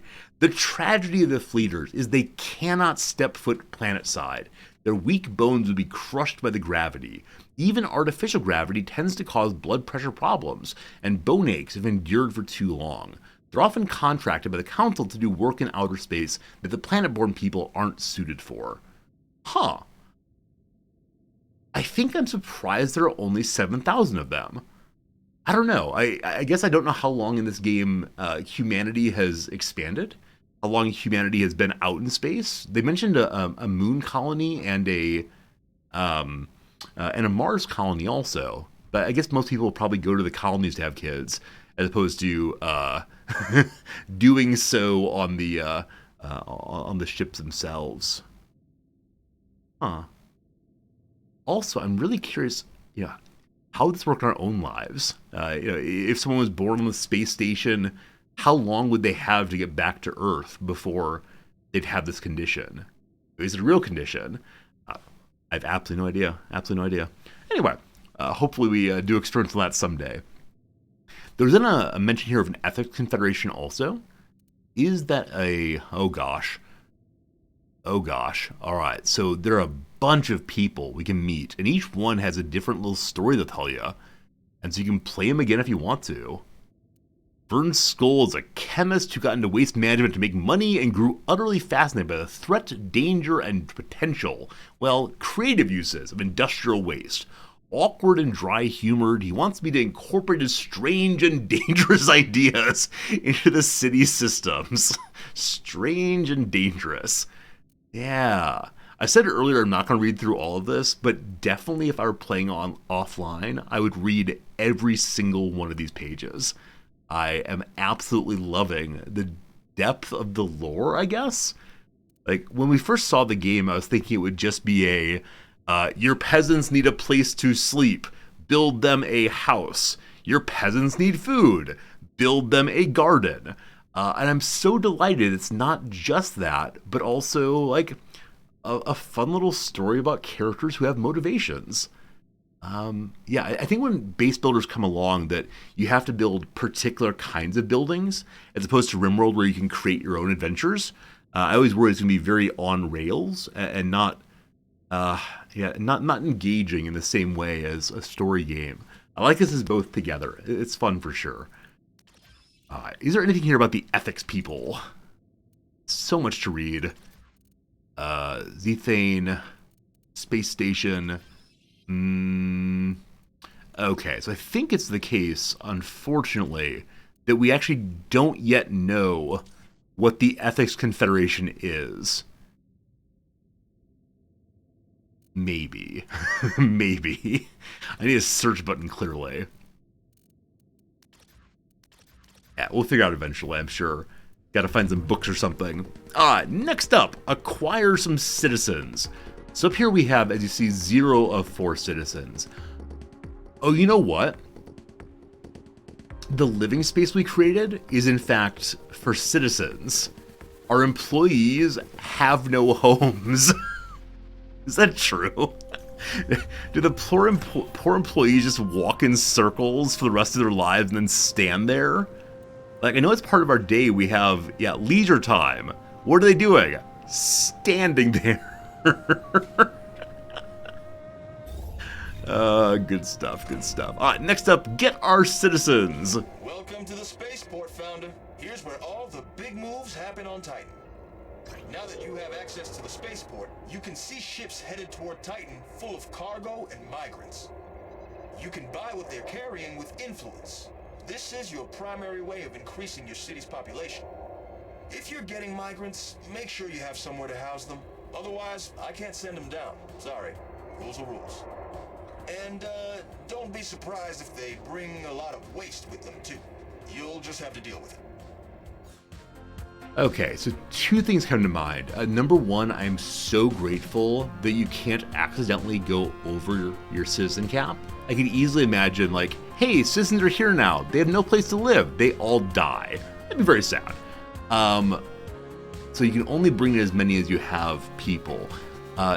Number 2, the big increase of waste. I'm curious if that means that the actual, like, sleeping areas or living areas will hold waste. I don't see it having a waste marker here, so I'm kind of guessing that, I don't know, they'll make waste somewhere. We should probably go ahead and make a couple other waste receptacles preemptively. And I wonder if I should leave, like, more paths through the buildings here. What happens if one makes an inaccessible area? Like, if I build a little building here, will these 2 workers be stuck inside forever? Here seems like an area we're not going to have anything anytime soon. And this is actually storage area. I don't want to get confused. So let's remove that. And then copy this one. You can't copy it until you build it, actually. So I'll put one in there and see if good old Fears gets stuck inside the box. Also, I noticed there's a cap on how much influence you can have. So if we get to 100 influence, we're not producing any more, I'm fairly sure. So we need to continue buying more territory as we go. But for the moment, I need to hire 2 people. Hey, Edmund Jago, thank you much indeed for your Prime sub. Thank you for using your Resorty Prime. Thank you, my friend. Hope you're having a good day for sure. Thanks for being here. City livability affects the amount of citizens migrating to the city. The higher the city livability, the more popular the city is to off-world migrants. City livability is affected by the number of citizens in the city and their habitability. I wonder what they'll end up wanting other than just places to sleep. Also, I wonder with low livability what kind of people we're going to get. Are we Australia right now? Are we just starting out as a little prison planet? Only people who will come are those who have been thrown out of their own societies? There's a storage button here. I wonder if you can only buy as many items as you have available storage. And so right now we could buy 20 minerals or 20 isotopes. But you make it larger and larger and larger to buy more and more and more. Okay, up above there's a ship called the Khan Strongarm. That's a great name for a ship. Khan Incorporated is the biggest natural gas extraction company before they patent their specialized ship designs. So there are 4 people aboard. It costs 2 influence. I guess they're leaving in 51 seconds. So we're supposed to buy 4 people. Let's do it. Sold! We have friends now. So maybe it's the case that the migrants come on a free trip, knowing that their ferriage? Cost of being ferried is covered by whoever brings them on board. And then we see here there are 2 other ships en route. This one's from Jupiter, one from Mars, one from Earth also. So the Flammarian AIS, sold as pure AI ships. Unfortunately for Flammarian, refitting one for a human crew is cheaper than an AI subscription. Alright, so this ship has 1 person who works on it, and they're stuck with the robots past that. Down here, the Kepler Short Range. Thousands of Keplers fly between Titan and the Belt every week. Station hands often make a game out of Kepler counting. So lots of ships will come by. We can't see what the ships will have on them until they get closer. I do wonder if the Khan Strongarm consistently carries people, and these are also locked in on what they're going to have. We'll see. Down here from the moon are 21 people. Mori H. Mori vessels have a unique feature which allows the captain to explosively jettison all the cargo, including the passengers. And then one's coming from Venus also. Cool. I love that it says where they're from. I wonder if that will determine anything about the characters or items, or if it's just like a bit of flavor text. Either way, I'm delighted. All right, next up, add some building space. While that's happening, I should definitely be salvaging or extracting from these ruins we've taken over. And then I took this spot over also. We'll extract that. So as of right now, I've been more or less extracting just artifacts when we have them, because I'm guessing influence will be very important eventually. And I think the artifacts are also used for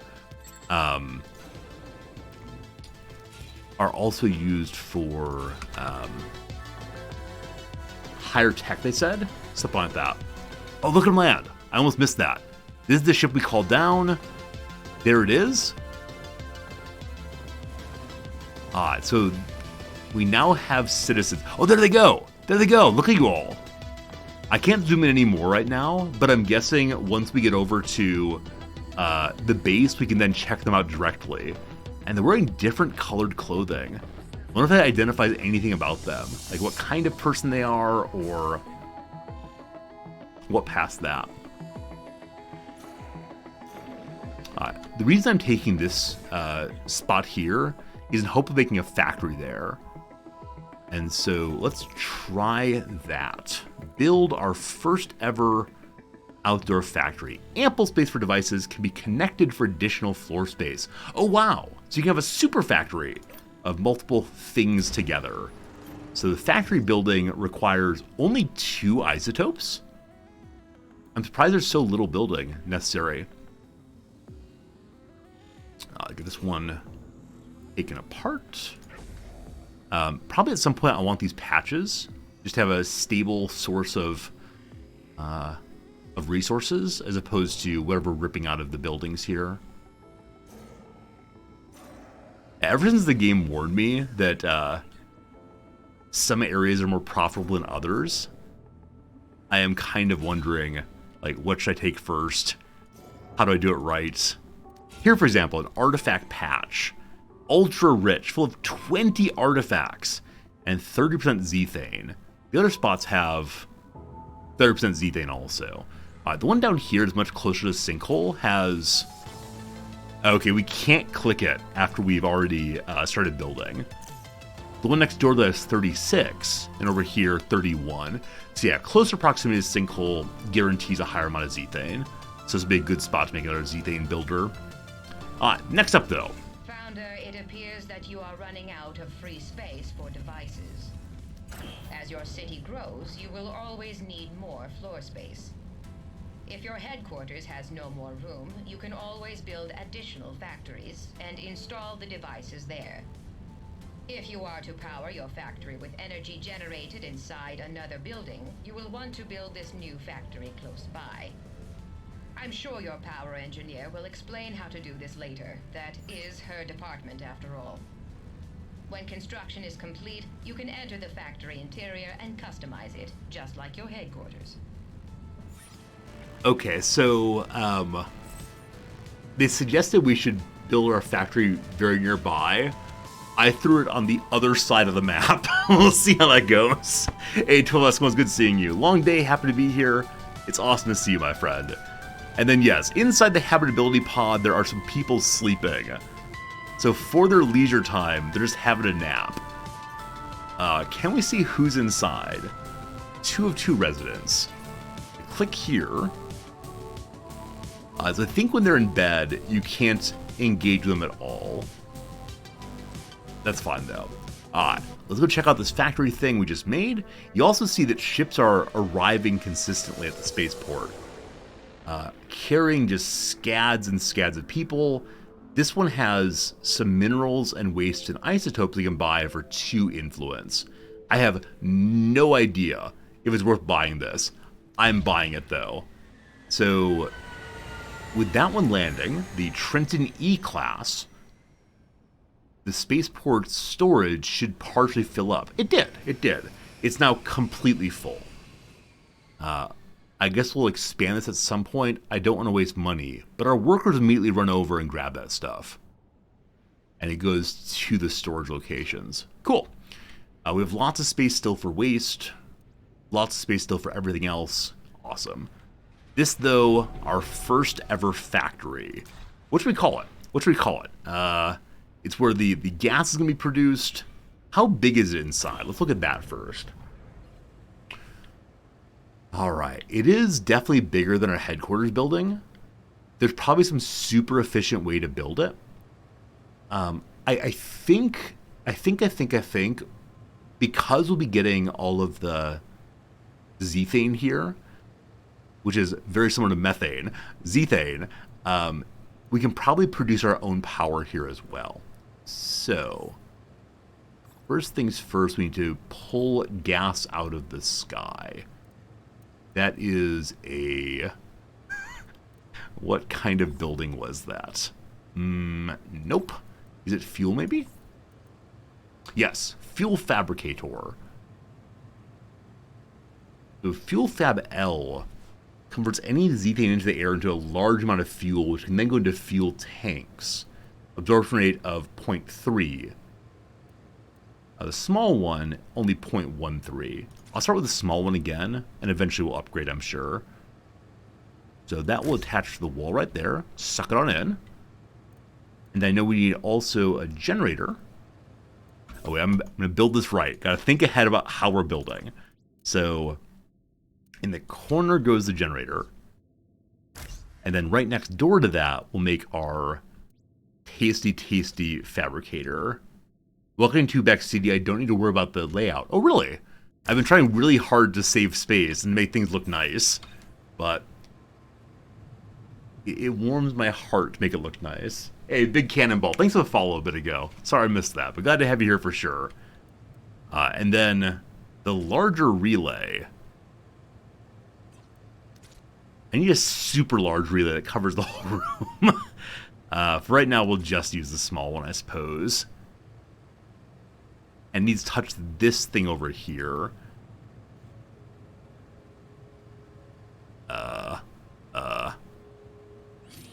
Okay, I guess we'll go like that and see what happens. And why did I do this? Wait, what was my reason for building over here? Right, storing Zethane. So, is there storage for fuel? No, we don't have a fuel storage building yet. Now, I wonder if the normal storage containers can also store fuel. We'll build one just in case and see, because we're now producing fuel that isn't actually going anywhere. And I make a couple other storage buildings here. Cool. Up to 76 influence. That's enough to go ahead and buy, almost enough to buy this slot right here. I still have 14 artifacts. Used to convert citizens into employees. Activate inert ruins. Research tech web nodes. Oh, the fuel storage is under fuel collectors? Thank you for noticing that. Thank you for knowing things I'd missed. We don't actually want this one then. Instead, we want the fuel thing. There they are. Fuel tank small. Stores a small amount of fuel. Awesome. I keep using the escape key to get back to the main menu. Gotta stop doing that. Next up, Head of Human Assets. Greetings, Founder. So glad to finally meet you. I'm Lyle Visk, your Head of Human Assets. Everyone here in the Human Assets office has just been aching to get on a conference call with you. Hello. Our philosophy? Eliminate cost centers and build human efficiency. We transform people from a human resource into a monetary resource. The name Human Resource is already funny enough. Gotta make some money through monetization. Yep. I'll see here I have 1 star. Corporate goals. Victory points for each trophy. Acquire points by completing corporate goals to claim victory. I guess is how one completes the map.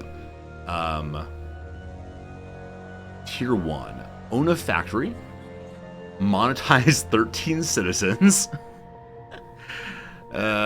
Mega miner. Mine 1 node simultaneously. We'll probably buy one of these. Top employer. Have 29 employees. Hoarder. Have a whole bunch of waste saved up. Pencil pusher. Have some offices. And then we can unlock higher tiers if we want to.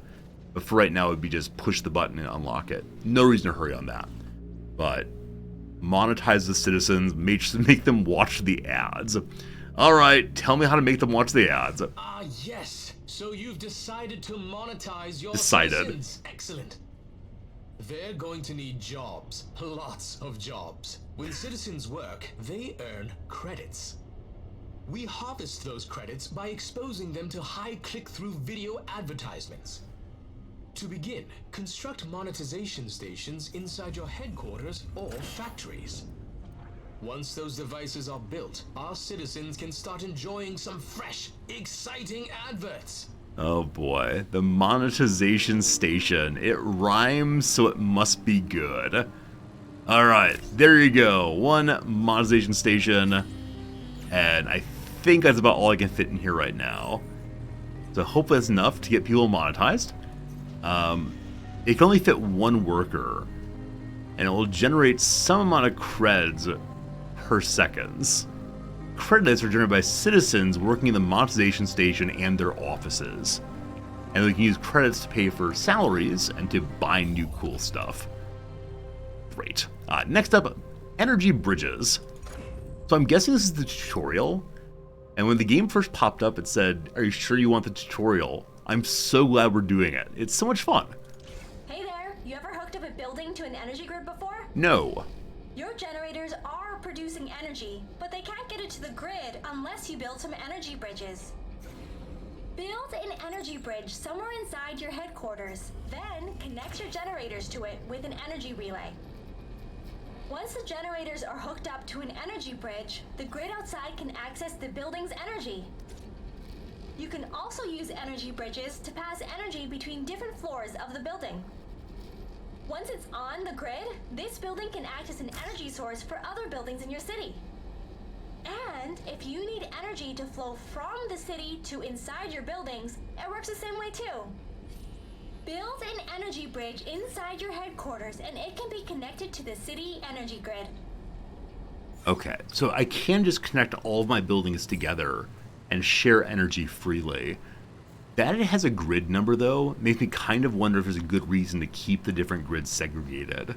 We'll find out eventually, I'm sure, but I'm curious if I'm being led down a path of error. We got this Obsidian Ruin. It has a whole bunch of higher tier items, so I'm going to grab those and hope I don't regret that. I want to connect these two together now. So in factory number 1, which I still don't know a good name for, somebody said Build-A-Bear Workshop, which is a great name, but I'm not sure. Energy Bridge, just having one of these lets you connect to everything else, no matter where exactly it is in the room, I believe. I think on monetization, the game won't tell you. They can work in different buildings from where they live. Okay, so we can have a pure monetization factory next door from the sleeping area. Yeah, maybe start segregating buildings a little bit. Have one building that's for sleeping, one building that's for monetizing. Let them walk back and forth to work, enjoy their commute. I should put some other kind of storage here. Well, maybe not. I wonder if items are stored in the nearest building to where they're harvested on the main map. I'm going to make a monetization station here, and then a sleeping spot next door.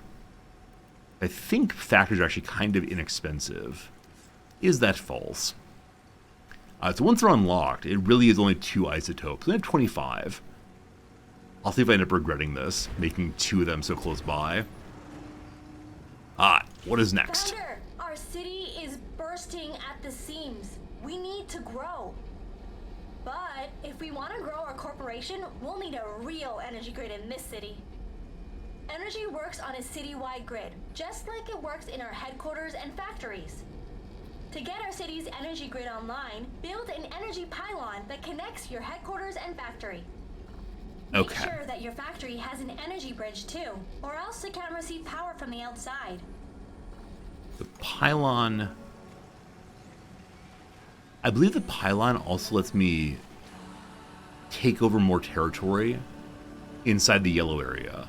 So previously I thought the blue area was... Wait, I'm confused. Never mind. I just confused the blue of my territory and the blue of power. No concerns, no concerns. Alright, so I can connect them... Oh man, are we off by 1? We're in fact off by 1. So let's build 2 of these. Oh, also need to claim it, of course. So I can put one here that will connect everything. And I'll need to buy more plots to connect these as well. Once this ruins is gone, 30 seconds, I don't think the pylon can go there. Nope. I need to have it there, and then have another one over here. I wish I'd done a better job of planning ahead on how to connect everything. That's just not going to happen easily. These new factories over here need to have energy pylons inside as well. Energy bridges, sorry.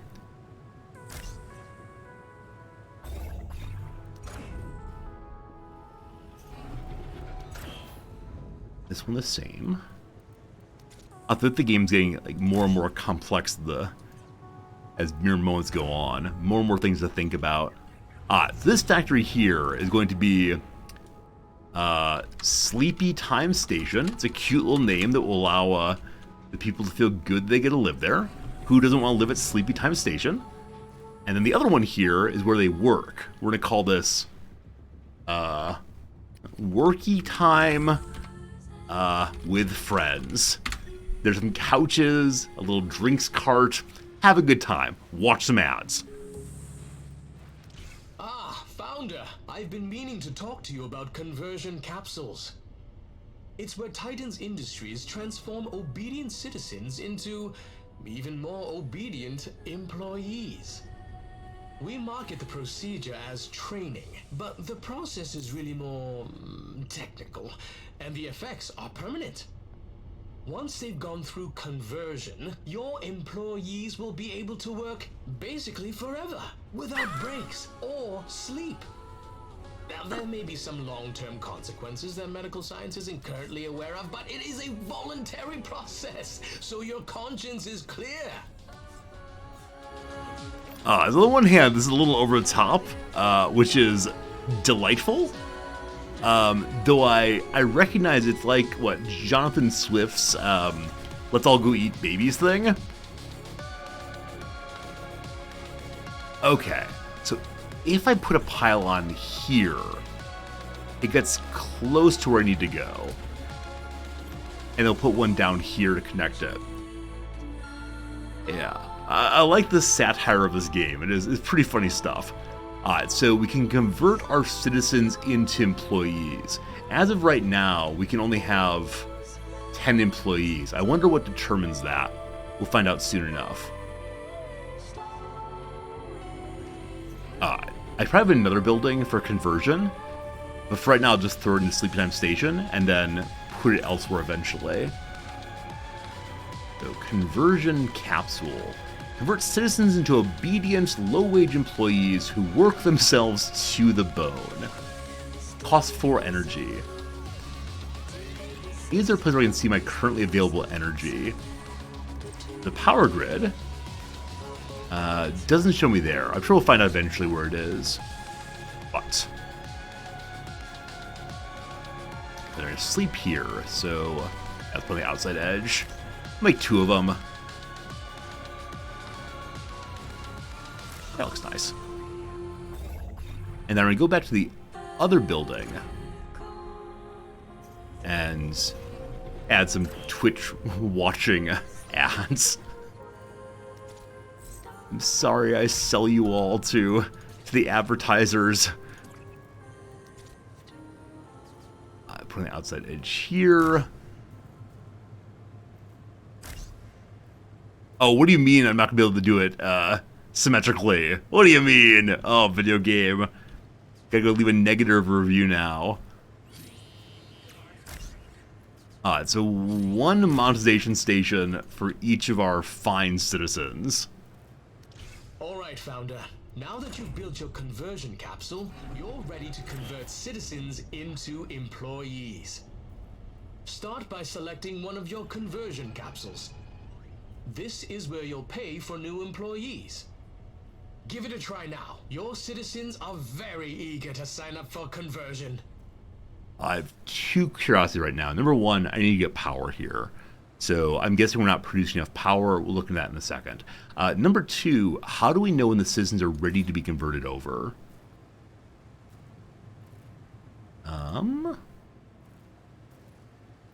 So there's nothing here about their loyalty or readiness to get converted. So I wonder if anyone can just be converted immediately. And so you get more workers who consume resources and get paid, as opposed to civilians who make money for us. So probably having the right balance between those two. Alright, so we have a bridge here. That guarantees that power is getting into the building. And the building is adjacent to a pylon, so definitely being supported. The problem is that our generation building here is not yet connected. So, I want to build another pylon that connects. And ideally, I should go as far down as I can. Oh, they don't have to overlap. They can be immediately adjacent to and connect anyway. But if I put this here, it's going to take up an area that's good for production of the gas stuff. I'll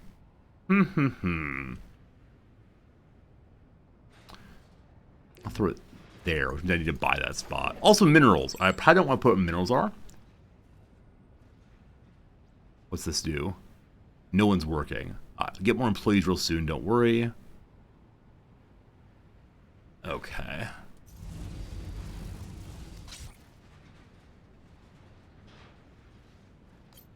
Good selections are hard. That is mine. Actually going to tear this down. It's a standard building, so we'll just straight salvage it. And then I'll build the next pylon there. Could we rename all the pylons? Wait, is everything in the game actually nameable? I love that. Now, every time I play a game which everything is nameable, I always say to myself, I'm going to name everything perfectly. And I do for the first 5 or 10 minutes, then suddenly realize, oh wait, I actually don't care that much. I like the idea that I could care though. I like the idea that if I really wanted to, I can go through and name all of the things. I do worry if I'm expanding too quickly. I do wonder if this game does have failure conditions.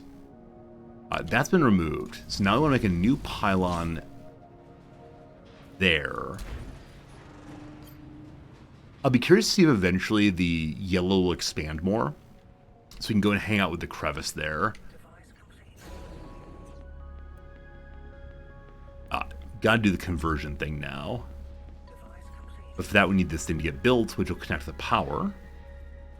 I'll be curious to see if we are actually producing enough power, if we'll have to add in some more as well. Also, the rebel threat keeps climbing. I wonder if this is like in Factorio. The higher pollution you have, the more the natives get restless and want to come destroy you.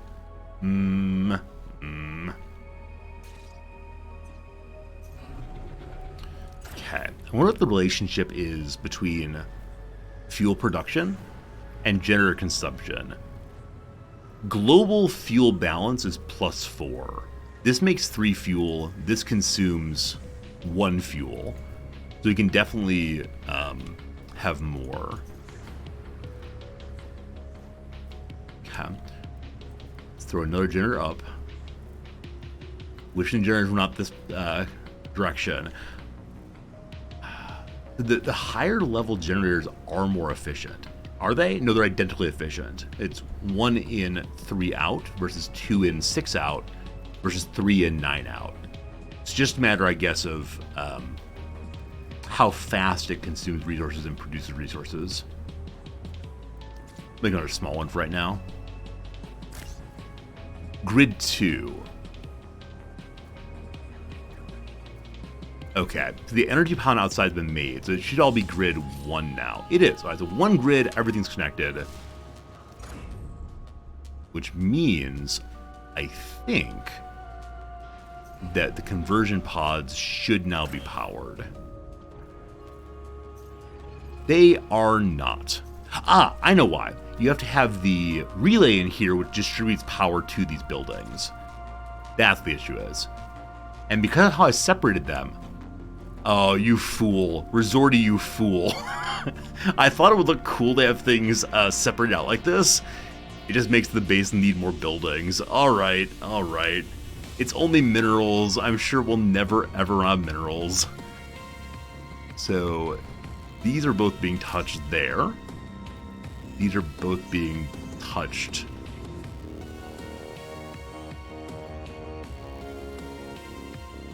there. Wait, why are they offset? What am I missing? This line is the same line. That's fine. Okay. And then in the middle we'll need one that connects to this. And the power should go, hopefully, boop, boop, boop. That may not be true, though. It may not be close enough there. We'll see in a second.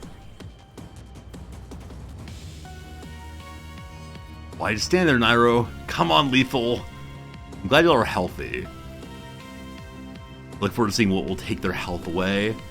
Acid rain, no doubt.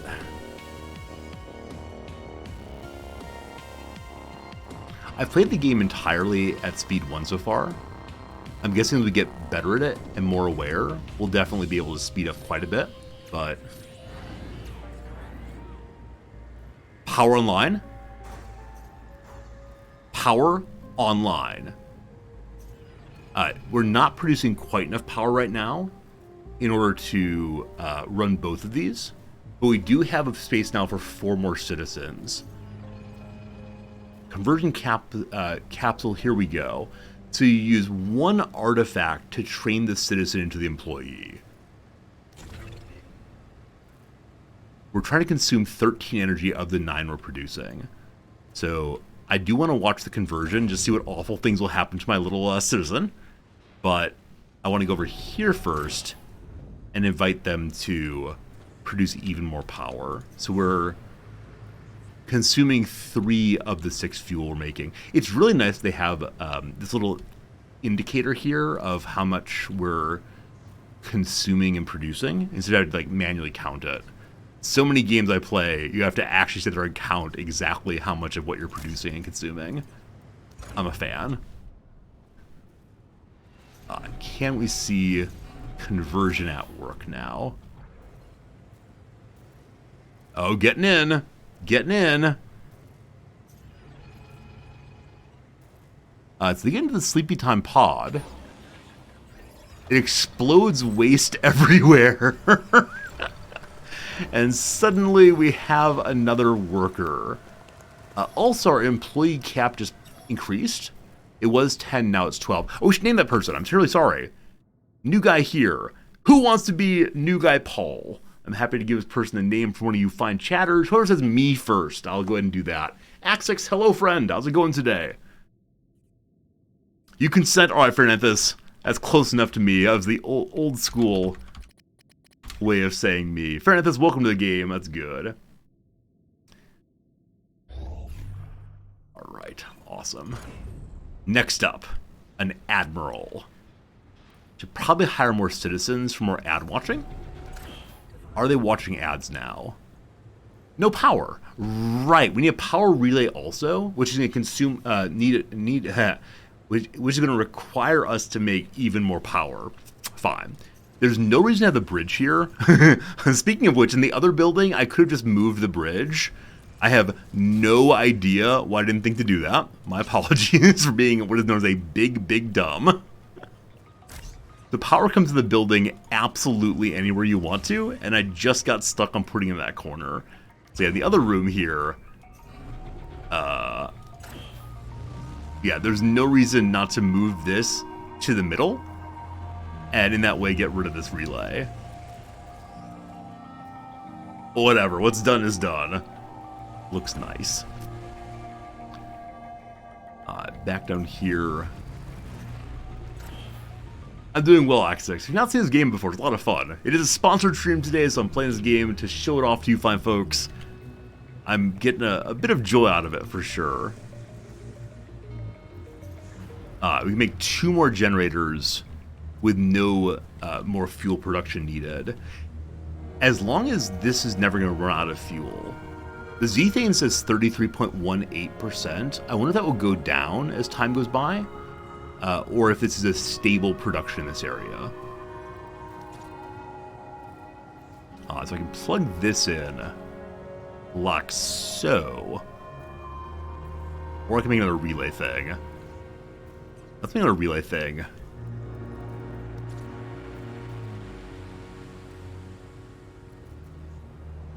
Okay, so relays can connect to relays. They don't have to connect to the outer grid building. If I go to here, everything is covered. I don't need to cover the entire machine though, just one bit of it. So there is fine, I think. Do you think in the atmosphere will run dry? Alright, so it does go down gradually. Good to know, by which I mean bad to know. I think we have one more, and that'll be all the generation for right now. And then maybe we'll put another fuel building in here. Okay, let's say hi to the Admiral. We're going to hire 3 more citizens first. So we'll visit the spaceport. This one has 5 citizens and also some fine items. You have to take all the citizens, though. I can't only take the 3 we have space for. More people come in soon. I guess it's kind of like the fun randomness of...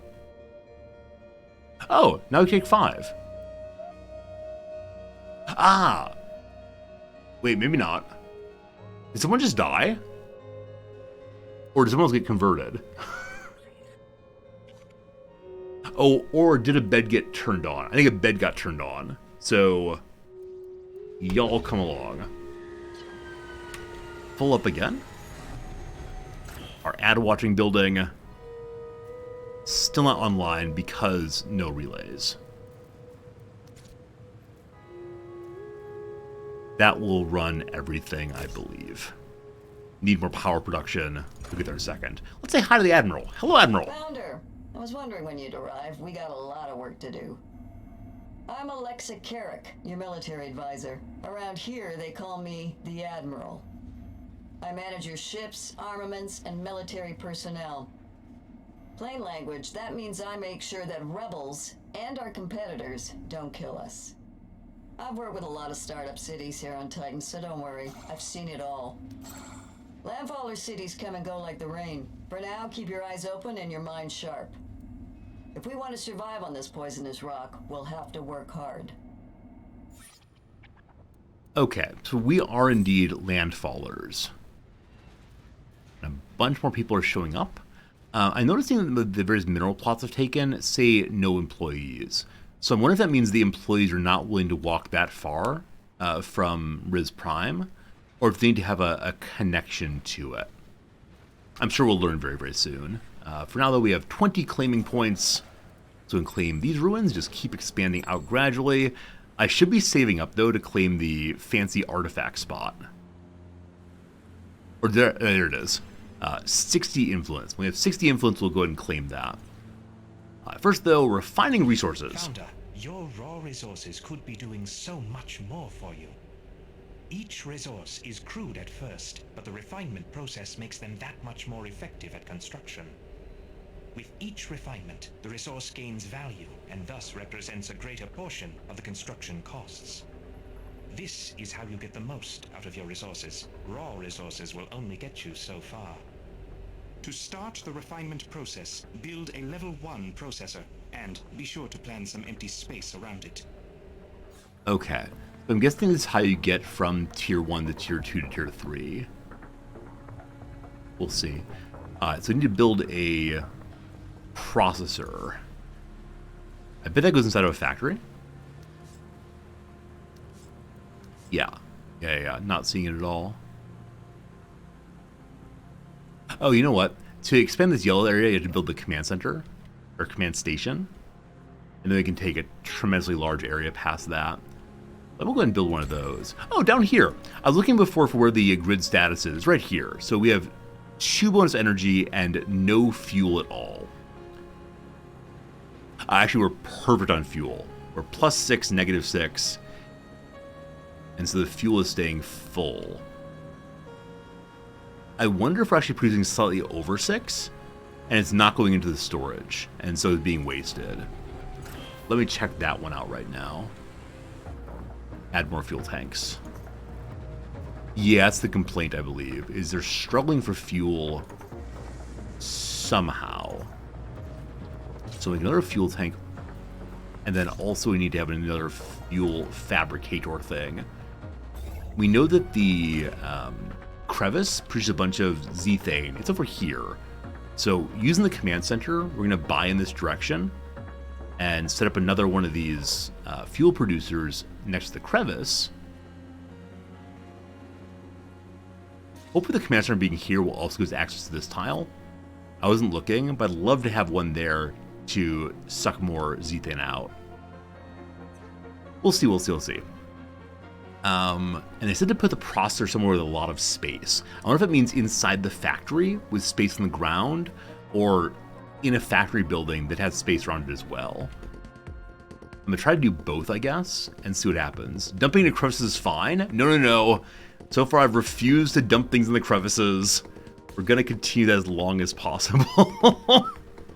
Hey, we have only 1 mineral now. So I've spent all of my minerals getting the command center online. That seems like a bad idea. I probably jumped ahead a little bit too much there. We can burn some artifacts to get influence to buy more territory, or just sit and wait for it to climb up. Now, open spots only cost a very small amount of influence. Normal ruins. Oh, why did I not scan these? Normal ruins, I believe, take 20. Yeah, 20 there. So I think we're going to build a factory here, and then we can expand more factories out if need be for more processing. Still nobody's working here. Oh, you have to assign someone. One employee assigned. That's exactly what it is. So it's not the case that it was too far away. Instead, there's a flag there. And so you say one person is now locked in on getting isotopes or getting minerals. And it says how many minerals are there, 75, isotopes 25. And so I'm guessing it's the case that these will run out before too long, and we'll have to continue expanding in order to get all we need. Very much a commentary on capitalism as usual.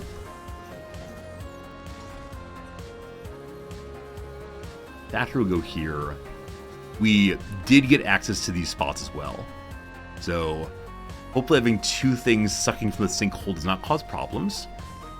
Am I allowed to put a factory on this block, which is already sinkhole? I'm guessing not. The idea of building on a sinkhole, now that I think about it, sounds absolutely ridiculous. But you never know. No, okay. So we'll go... No, let's not do that. What's this? A mineral node. Target this node by building a mine to harvest minerals. It's very rich. So there's patches, and then also nodes. What's this? A further crevice. So all these different crevices probably give us more and more zethane. I'm going to build over here first, because it's definitely clear from where this area is sucking. And we can bring up the zethane page and see that this place is... the lighter the color is, the better it is. So right here seems quite full. Over here, 37%. 37% right there.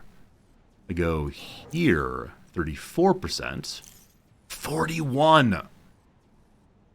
Okay, am I able to build along here? I don't think I am quite yet, but let's see. Where's my yellow overlay thing? Ah, on the edge of it. All right, this spot here is the one of my dreams. I'm just taking the resources. Here we'll get so much more fuel and power. And then we'll need to connect it into the grid by building additional pylons.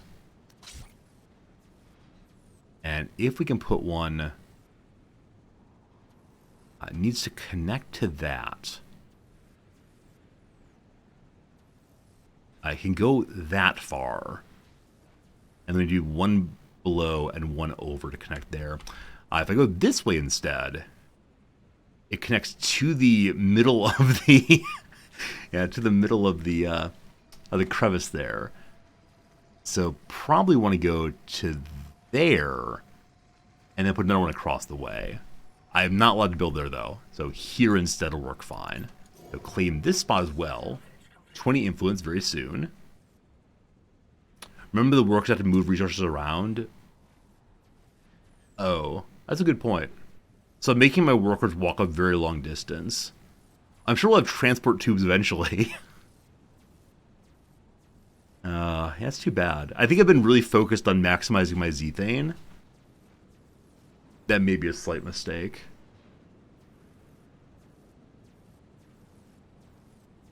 Well, whichever way. I've made my decision. What's done is done. We're going to do it. Here, have an artifact. Okay, you have to unlock the council hall first to give them artifacts. And you have trade tickets. Limit how much you can trade or donate at a time. So probably the game will tell me to unlock this at some point. So I'm going to be a good kid and not do that quite yet. That's now ours. It's been cleaned. Another factory goes there. More influence needed. What goes to influence production? I don't think we've learned exactly what goes to influence production. I do see, though, that we can go ahead and get more workers. So we'll again convert people over.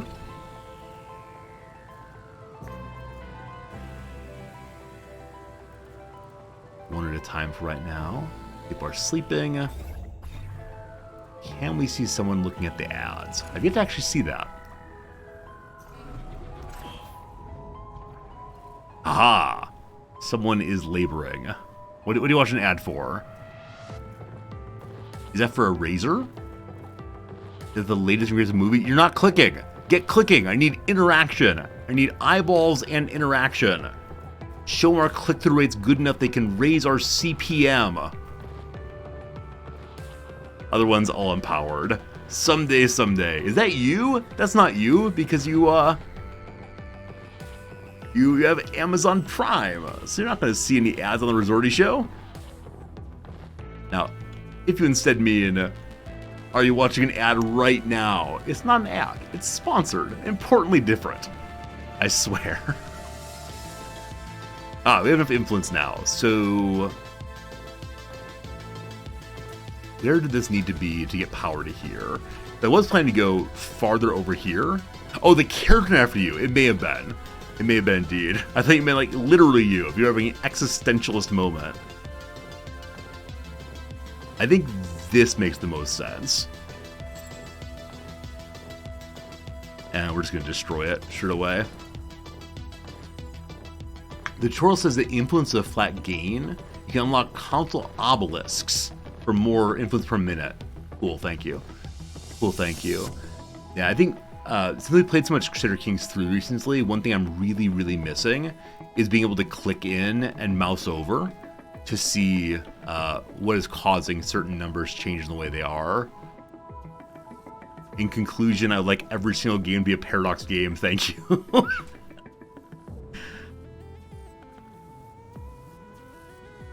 We're down one citizen, which means we can go ahead and create another one. Only problem is all that waste. Okay, I should probably go ahead and put waste holders in these rooms also, so it's less carrying around for folks. Also, I feel the standard call of Oxygen Not Included here, where I always put down way too many construction jobs. And so my poor workers will never be able to get it all done. Gonna be fine.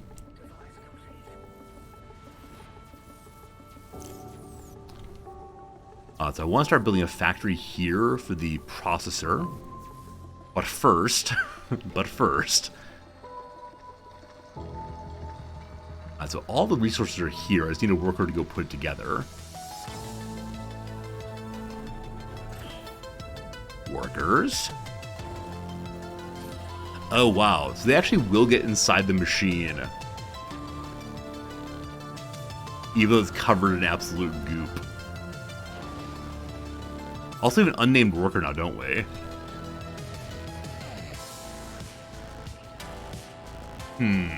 Mark, she'll definitely be the guy who comes out of this machine in a moment. Oh, there are multiple conversion slots. Huh, what that means? 0 of 2 conversion slots. This fine character then is Marks the Cylon. We'll take good care of you, I promise. One more convertee allowed.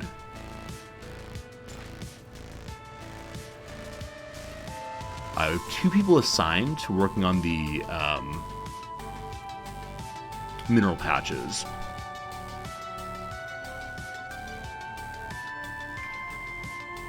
Last cycle, we paid our people successfully. I need to be careful that we do not... Yeah, you see it there? So I'm currently consuming 440 money and producing only 160 money. So if I go too fast in turning everyone into an employee, we won't be able to get enough ad revenue to keep the ship aright. How will we pay for our journalists if people don't buy ads anymore? So that's over here. These are not working, though, for want of power. Fine. That's getting done. Alright. Are you powered? You are not powered. Build a grid here, though. Oh, comma, video game. Alright, so if I build the power grid here, it actually does not connect. So I have to build another one across the way and hope it does connect. If I build it here, it's not going to work. Oh, crevice. A cursed crevice. And I want to fill you full of garbage. Nowhere to store the blocking materials.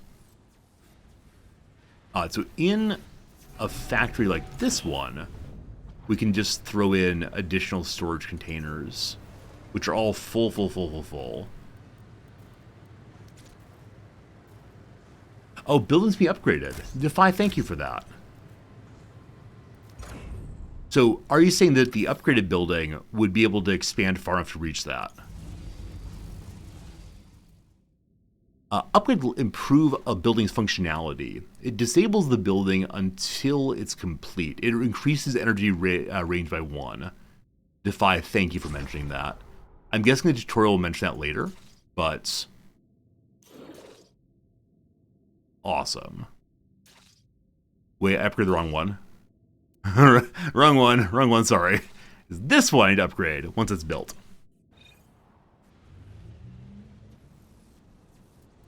We do see here things that are good and filled, so...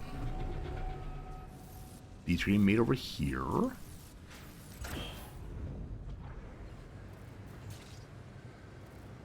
Someone's bringing resources, good. Yeah, I never know exactly how much tutorials to tell you. Like, I don't want to go through and describe every single button on every single page, but yeah, the upgrade thing I would have probably found eventually, but for a while there would just be, I'm building more buildings to connect more things together. And you really would have seen me building our command center just to connect this across. And that would be a ridiculous waste of resources. However, we have enough influence now to hire more people, probably. So, as right now, there is one group visiting. Nope, that's not true. No one's visiting. We checked in about 30 seconds. The Mori H is coming from Earth. It looks like one ship is always coming from each of the planets and the moon. I wonder if only the inner planets have been colonized, and the places out farther, like Neptune or Uranus, or not. I mean, that said, I actually don't know if those are gaseous. I have no idea. My apologies for my lack of knowledge about astronomy as usual. We have space for putting items in again. So the items from this area have been moved, so the pylon will get made. It says it needs 25 million materials. It does not have those. Maybe that means it's just not brought over yet. It says 25 out of 0. So is that 0 referring to what's in storage? Probably wood hasn't been brought yet. We'll see. I have no other ruins in my control. This one's right in the way.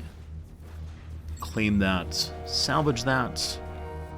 And these ones we looked at a long time ago. They're not especially valuable, but they're in the middle of my base, so I'll definitely grab those.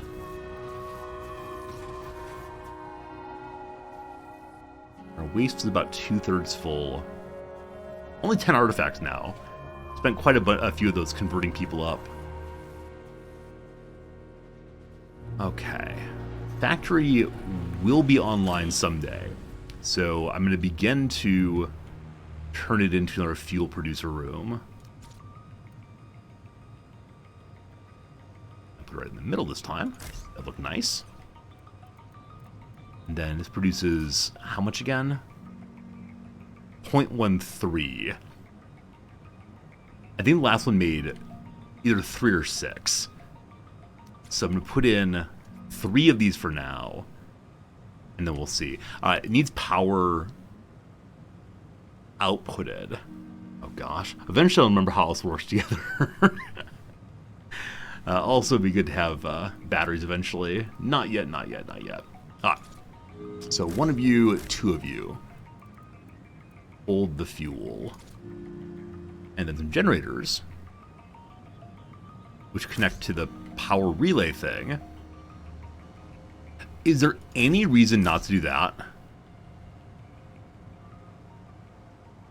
I have no idea why I didn't think of stacking them before. I think it's because I imagined that a worker has to like walk into the middle of it as a workstation here, but the game does not say that.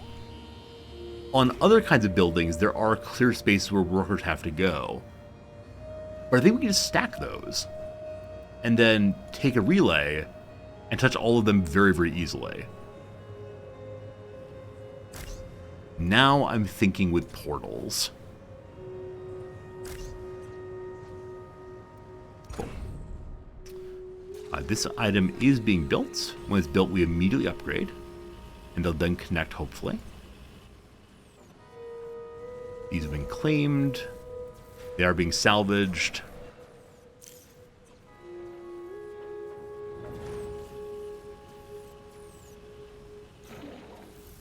Minerals being consumed. Only sparse amounts remaining. I have 3 minerals remaining and then nothing left.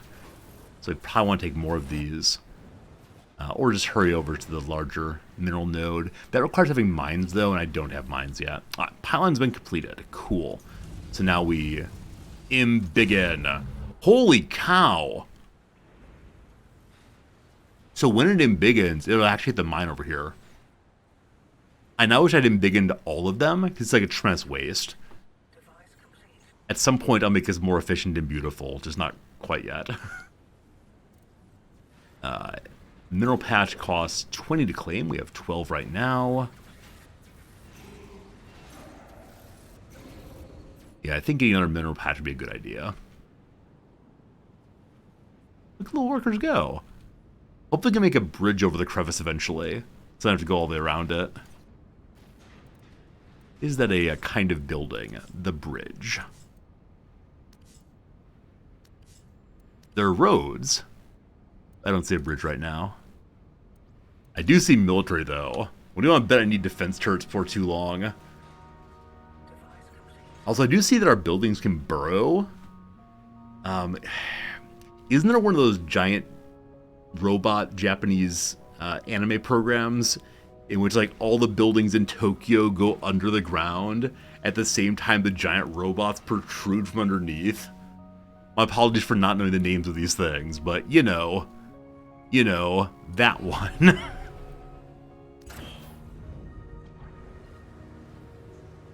Neo Genesis Evangelion. Yes, my friend in grad school loved that one so much. He actually wears a like Eva bag, even though he is now in his 40s. He loves it so much. Top 5 of all time, cool. I know the only anime I've ever watched seriously is Fullmetal Alchemist. I really enjoyed its story of brotherhood. Okay, I believe that generators and the fuel fabricator do not require waste, or do not produce waste, rather. Hopefully that's true. Hey, Cajun Killer, how you doing? Getting built. It's all coming together. Glorious, glorious, glorious. Earlier we were looking at the Sinkhole's Zethane production, and it was 33%, I believe.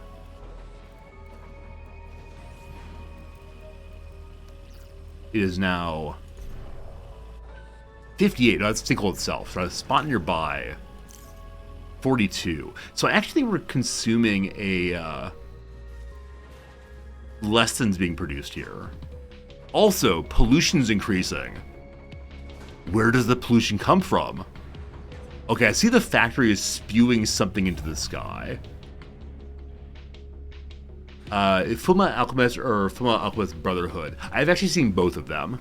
I've actually watched both of them and enjoyed both of them quite a bit. I know one of them is more true to the manga, because the manga ran out, like in Game of Thrones. I like both quite a bit, just for different reasons. As a philosophy person, I'll enjoy Neo Genesis Evangelion. Yeah, my best friend in grad school, philosophy student also, got a tremendous amount out of it. especially in the later episodes when the main character thought a lot about like meaning and value. My friend was really into it for sure. Is anime a big thing here? Yeah, it's crazy. I mean, manga is an even bigger deal. The number of people of all ages here who just read comic books, graphic novels, manga is really, really surprising to me. I thought it was a youngsters thing, but no, it's people of all ages, and I definitely appreciate that. Is the power grid flowing now? We have +3 power, +1 fuel production. We are succeeding. And we are, what's this complaint? Storage is full in this building. Okay, so storage being full in a particular building, never mind. I was gonna say does not mean that storage is being full throughout the entire city, but no, it does actually mean that. So obviously isotopes are produced here. And minerals will be produced here. Eventually, I'll think about how to make our storage beautiful. For right now, we're just throwing more storage in the corner. Awesome. Awesome, awesome, awesome. Okay. And then it's time to do the game, the thing the game's asked me to do, which is build a factory with a processor over here. Cool. What do you want to bet on producing too many factories? I know one of our starting choices was do you want your factories not to be able to be upgraded, but instead had them be pollution free. I wonder if that would have been a good choice. Instead we chose the dead peasant insurance, where if our citizens die we get 500 money. But so far I've had nobody die at all. I'll be curious to see when that changes.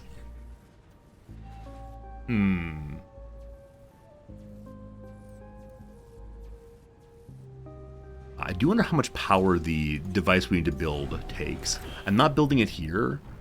I just want to see what it needs. So it's a production building. Level 1 processor. Refines tier 1 minerals or isotopes into tier 2. It takes 1 energy only. Cool. And we're +3 energy. So we can use that energy to, I don't know, if necessary, make more work areas or sleeping areas. No one is getting monetized. It's currently sleep time though, so they'll be working a little while. I wonder if it's possible for me to change the work schedule and force more people to work longer hours, watch more ads. I look forward to eventually having offices where the people can do what I'm thinking of as being like legitimate work instead. Okay. So, number 1 on the floor. Have they all had a number on the floor? Not sure if that's the case. Okay. If I'm having processors here, I expect I should also have storage for things to go in and out both. And then we need to have power going here as well. Watching ads isn't legitimate work. I don't know. I don't want to make a stand on that kind of claim right now. I just mean I want my citizens to have more fulfilling lives where they sit in offices and type into Excel spreadsheets. Who wouldn't love that life? Okay. Mineral input node accepts minerals for refining through a processor. Oh, okay. So the processor needs to have an input and then also a workstation. Tamwin, sleep well. Thanks for hanging out with us for sure. Okay. So, here comes our first processor thing. And I'm just going to throw it in the middle. And maybe we could have 2 production lines, we'll see. And so presumably we need to have the input nodes next to it. We'll figure it out later. Migrant ships are here. Let's go check that out while they're building that. IT guy John, thanks for being here. Hope you're having a good day. Welcome. To the starport, we have 3 open living spots. There's 1 person here with some isotopes, or just 3 people. So, welcome to our planet. seeing also we have enough influence to buy some more territory by our home. I really should buy isotopes instead. But I just think these buildings are kind of ugly. And so we'll go and get rid of them. I'm going to do the artifacts here instead. We are getting a little lower on those once more. And this ruins then takes 80 and has the higher level of items.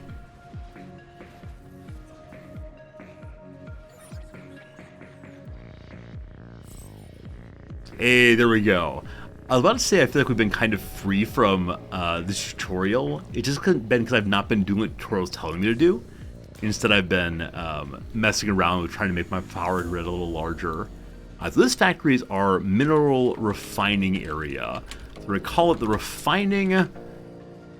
What was the word for with R for a building? Refining room. That'll work fine. Everyone loves alliteration. I want to go into you now. And let's learn about how these work. Founder, you now have a processor for refinement, but it will not function without the required modules. First, you need an input module associated with the resource you wish to refine. Then, you'll need an employee module and an employee free to operate it. Once you have that, an output module will be necessary to receive the refined resource. And finally, you have the option to attach a waste module to catch any waste, instead of letting it litter your factory floor. Each step requires different amounts of time to complete, but I'm quite confident you can work that out for yourself. Curious to see if I should put it really in the middle. Because I thought it only needed the input, but no, it needs input, output, employee, and then waste if you want to. And I wonder if I can put both mineral and isotope on one of them, or if instead it needs to be one per. Okay, so the green plug means plug in here, and I guess someone stands here to put minerals inside of it. So this one is doing the mineral stuff. And then we need a worker spot for an employee to operate the processor. Multiple ones improve processing speed, so you can attach multiple workers to this thing. Also, this building apparently is not attached to the main grid. Hello. Really? Ah, true. If I expand this one,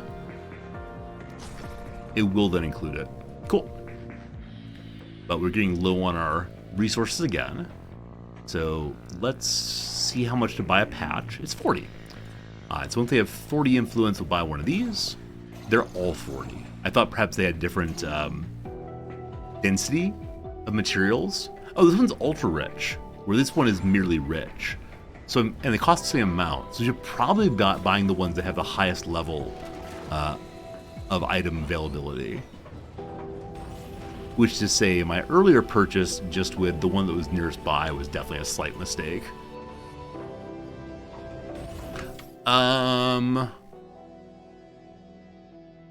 I've gone from having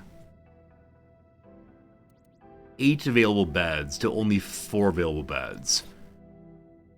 Huh. Okay, that part where we talk about our citizens dying. Well. I forgot that when you upgrade the pylon, it turns off its energy production. Like, it no longer works. So I probably should have built another one next door in order to keep the power functioning. Whoops.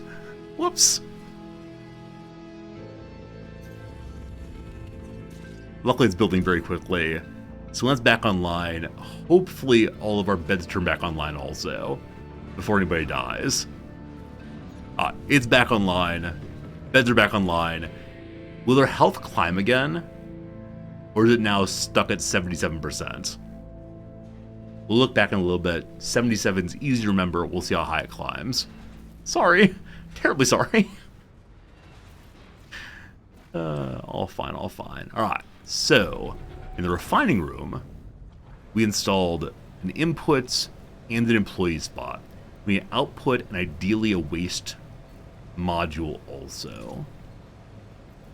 It can plug in any direction. Cool. And then the output, yeah, there's probably a better way to do this. I kind of just threw them together randomly. Put it here. It's not directly powered, but I wonder if it gets power from the processor itself. Also, we can put another employee station on this. Can I move? Well, So if I put it in a more central location, I bet we can plug things in such a way where you can fit multiple modules on one side. There's no particular reason to line them up in the way I did, but we'll keep. These are full up once more. No space, no space. We do still have space availability, though, for other items just not in this room. What's health at now? 74! Why is it going down? What causes health to change? We have no hospital, surely. Okay, no, the modules do all need to be powered directly. So we need to build another one of you. If we put it there, it will cover just fine. What a mess. And we assign an employee. As right now, nothing will output.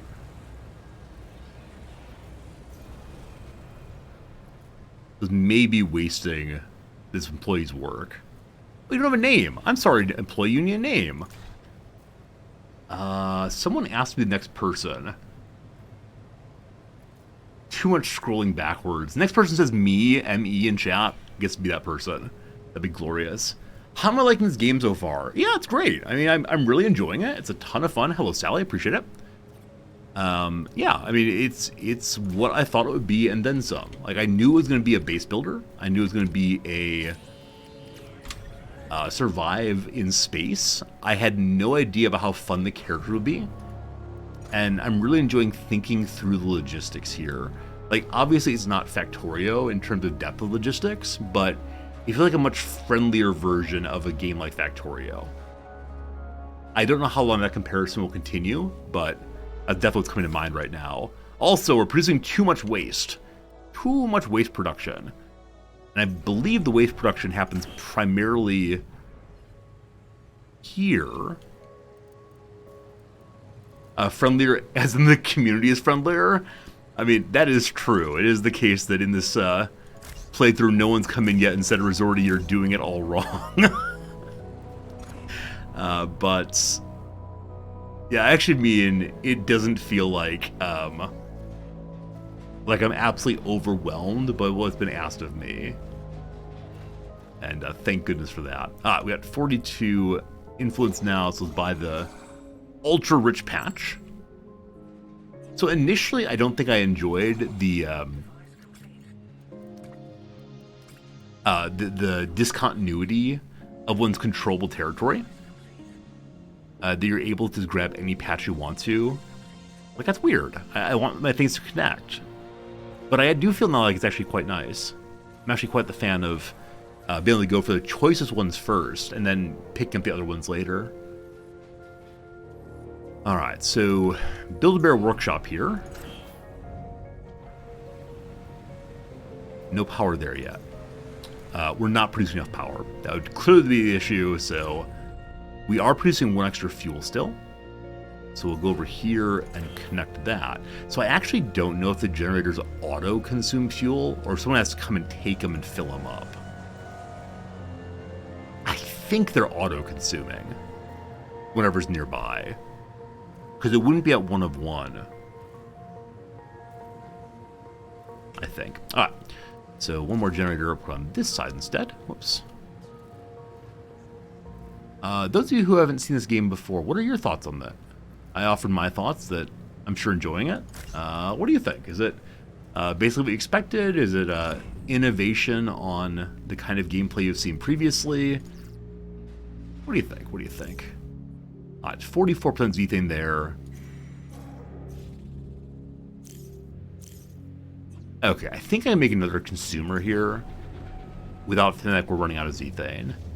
I'm trying to be a sustainable builder.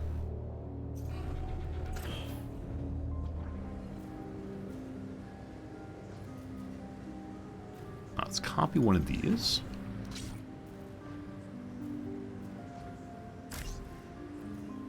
Now let's put the fuel tanks in also. Planning for the future, don't you know? You guys say military aspect? Fair enough. As of right now, I've only played the logistics side of thing, which I'm definitely enjoying, but I do wonder how military will go. If our little employees will eventually turn into soldiers also. Ship employees. Wait, eventually I'm gonna get my own spaceships? Oh, that's gonna be cool. What's this? Spaceport migrations.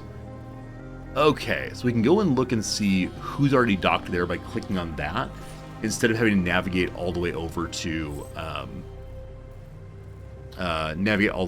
the spaceport. This thing is corporate advisors. We have no friends. The tech web. So science labs. It really is Factorio. So build science labs to get access to further research.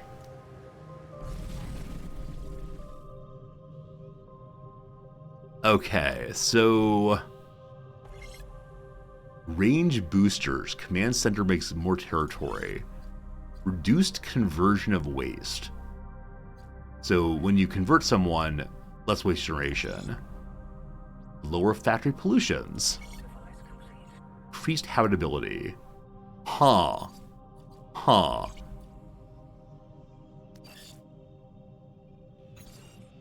So I don't know if I actually can do these things without a science area. I'm gonna go and burn an artifact.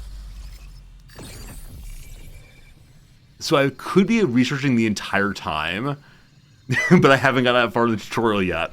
I'm wasting valuable time. Alright, so the refining thing is now functional. Lots and lots of fuel coming in, which will be wasted by filling my fuel buckets. So I need to add additional consumers also.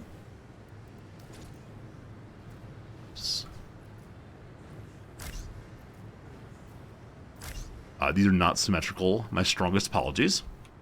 Let's learn about construction units. Founder, now that you're refining your resources, you can soon invest in a more diverse portfolio of buildings. Larger devices and buildings require more construction units. Paying for these with raw minerals is foolish, not to mention inefficient.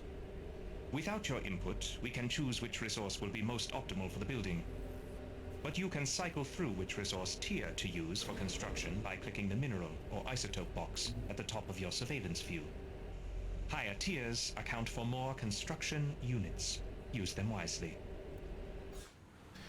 So as you see there, we have minerals at 3 different levels. Our processor moves from level 1 to level 2. I wonder if I build a second processor, if I can then go from level 2 to level 3. And I guess I don't know quite how the conversion works yet. Because, yeah, some amount goes in, some amount comes out. And I'm guessing it's a bonus between the two. Does the machine show me what conversion occurs? That's the wrong factory. This one here.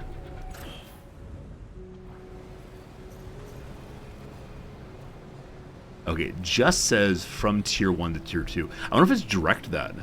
If 1 unit goes in and 5 units come out.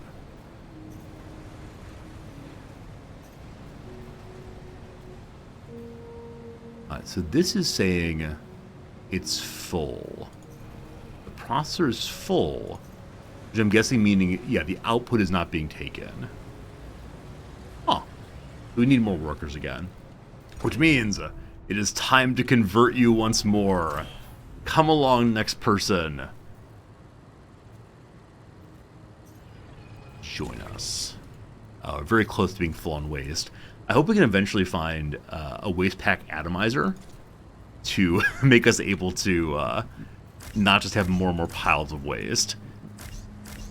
Our waste guy said he would help us out eventually with that. I built them with tier 2 or 3 resources. So if we click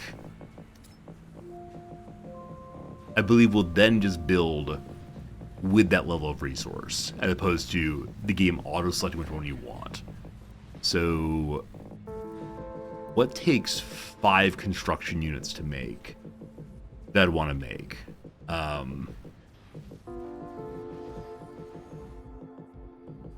Yeah, genuinely no idea. Like everything I have. The mine. So the mine takes 200 minerals. We have nowhere near enough on that right now. I could just like waste some, just for the sake of having built some. Eventually I want another factory, presumably. So I'll put these 2 next door. Factories are only isotopes, not minerals. What can one build with minerals? A storage facility would do it. Confirm. I hope that I did not make a mistake by spending that much money on a facility we've not been told to make yet. And, sure, you go live there. I need another one of these mineral spatches. Ultra rich, mine. Put a worker on it. So now, of our 13 workers, 3 of them are permanently assigned. There are 10 are free currently. How is the ad clicking going? It's leisure time. Our actual factual work time is coming soon. No power. Oh, do you actually not touch there? Slight error. Can I upgrade this thing? No. Let's make another one of you.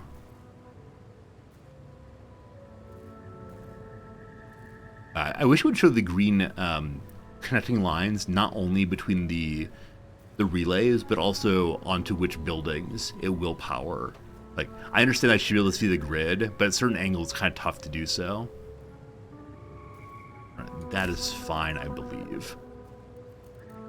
Work is coming. Oh, I no longer want to just be making with the level 2. I want to go back to let the game choose the most efficient. Now tier 3 resources. Founder, now that you understand resource refinement, you can continue further processing to achieve the highest possible quality resource. Do just as you did with your basic resources, but this time with level 2 processing. Remember, you can do this for both minerals and isotopes, depending on what input modules you attach. Okay. So the output here should be connected to an input of the next one. And right next door should work. We'll see if it actually works the way I think it does. It's a level 2 processor. Isn't as big as I worried it would be.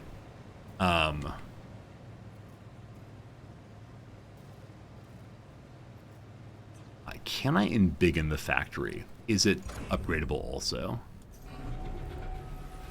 It is. You get 200 tiles instead. Amazing. Amazing.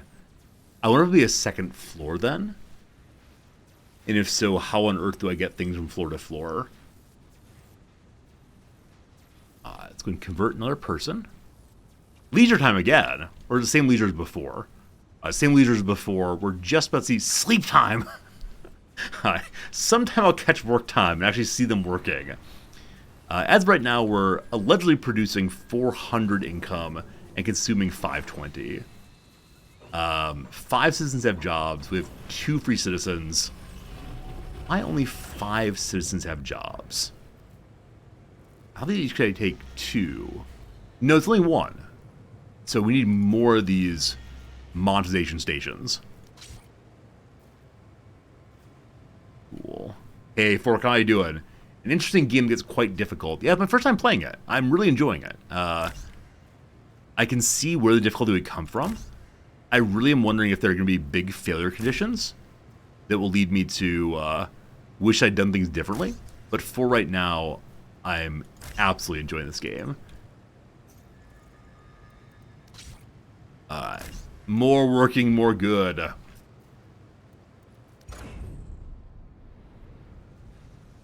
Then, wow, the refining room has become the refining something more than a room. Tower of refining. And so there is floor 2.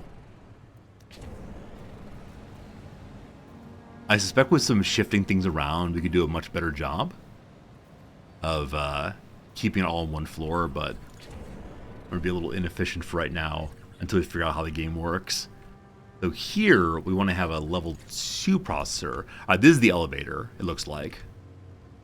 So we want to have the input right by that. And I guess the output also. Is that actually doable?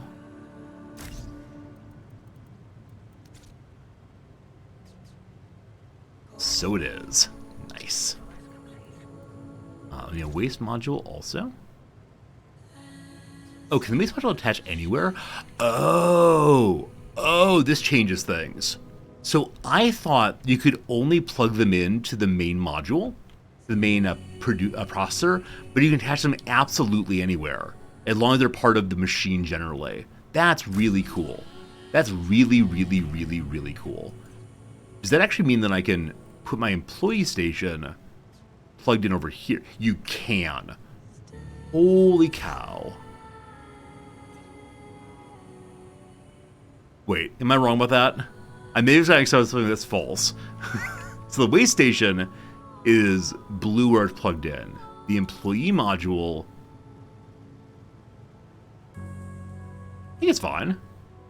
We'll see if it actually works or if I'm just deeply, deeply confused. To get power to this floor, we have to make one of the bridge things again. Put it there. And then a relay can cover half this thing. Use a large relay. No. Kind of, actually. I'm going to move the bridge over just a little bit. Does not need to be anywhere in particular. And then the bigger relay, put it there.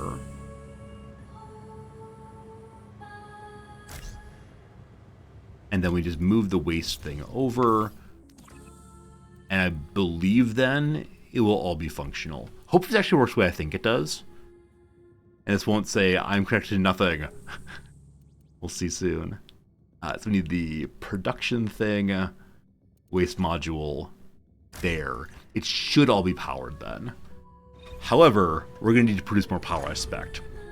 So, down here, try and connect the tier 2 factories to tier 1 factories? Wait, try and connect 2 tier 1 factories.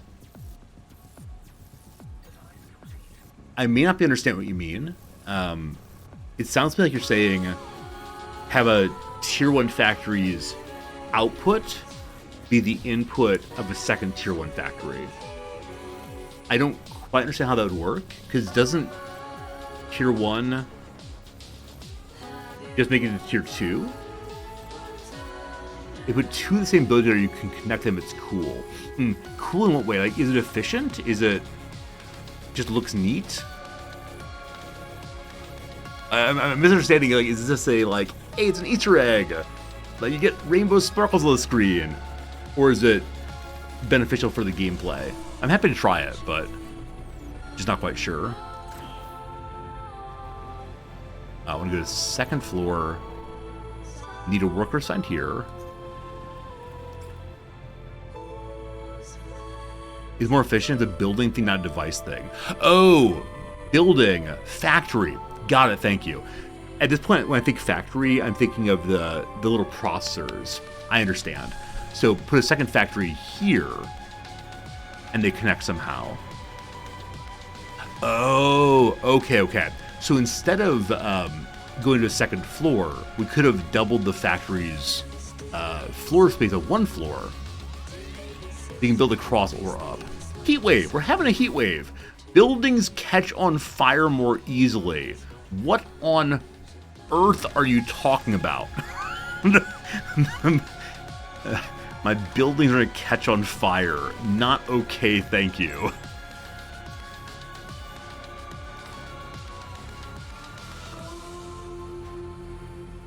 This is the game music. I do enjoy it. It's pretty cool. So we have a level 2 processor now. We're about to see the very first ever level 3 item created. No, for want of power. Right, I was talking about power and I completely forgot about it. Right. We have 2 extra fuel right now. That's not going to be quite enough.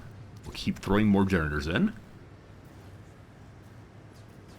I can fit 2 more in. No, I can't actually. Aha! Tetris Go! And, let's see. I can make another one of these relay things. Over here. Not nearly as nice as that middle one. I bet some of you have spent the time to like, really think through where everything should go. One can fit over here as well.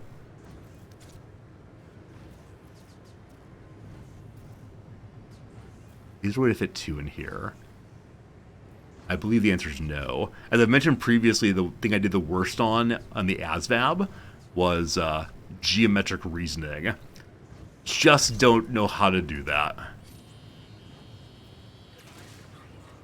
Cool. We're now neutral on power. Cool. 34 influence. Oh wow, the world is quite red right now. I'm guessing that's the heat wave thing being noticed here. I'd like to claim you. You need 80 influence for that. 20 here. And here we need 60. Geometry's like circles, pointless. Fully you hero. Exactly right. Let's go and convert one more person over. Wait. We're positive 560, negative 520. So we're actually making money finally. Awesome. Let's not convert anyone over until we're able to do a little bit more money production. Is this building on fire? HP 150. Oh, speaking of which, how are my civilians looking now? Their health's at 41. All right, so we don't know how to make people healthy yet. We've gone from like 78 down to quite a bit lower. There are extra living spaces. Okay, is there a button for a hospital? Heals citizens who are suffering from pollution-related health issues. The park. Space cup for empty citizens to enjoy. Conversion center. So instead of just the little pods, you get a bigger one. Residential. Living space for citizens lowers risk of pollution-related sickness and death. Oh, okay, so they're living in factories causing problems. Whoops. So calling the factory Sleepy Time Station is not actually making a good place to live. All right. I understand. I get it now. So probably our initial building here should have all of its stuff distributed elsewhere. And that way we can have more bedrooms in this area. And that will make people healthier. So there's a generator in that room. Resource storage areas. I made a resource building here. A storage facility. Oh, cool. So the storage facility is like the little boxes. But it's just a big box. And so we, I think, no longer need the little box inside of our main building. Because it'll just go here instead. That's interesting. So it seems like these are similar to the smaller devices, but they're building level instead. Huh. I guess it's only like scaling up instead of creating small items at a time. Or small amounts at a time. You do huge instead. Huh. I don't know how to think about this. Alright, so I don't think I need any of these anymore. And with these destroyed, I believe we can now put another sleepy spot in there. And this modernization station we get rid of also, which may lower our income slightly. We can make a new one elsewhere though. Oh, what are you, buddy? Oh boy. Citizens are moving real slowly right now. Very sorry. Don't you worry. It's a beautiful place. Be happy here. Why is health down so much? There's some suggestion it may be due to pollution. The game has not explained that to me yet, but there's a pollution overlay. Alright, so white is a source of pollution. Green is low pollution. So everywhere looks like low pollution, but living inside the pollution producers apparently is not good for our health. Who'da thunk it?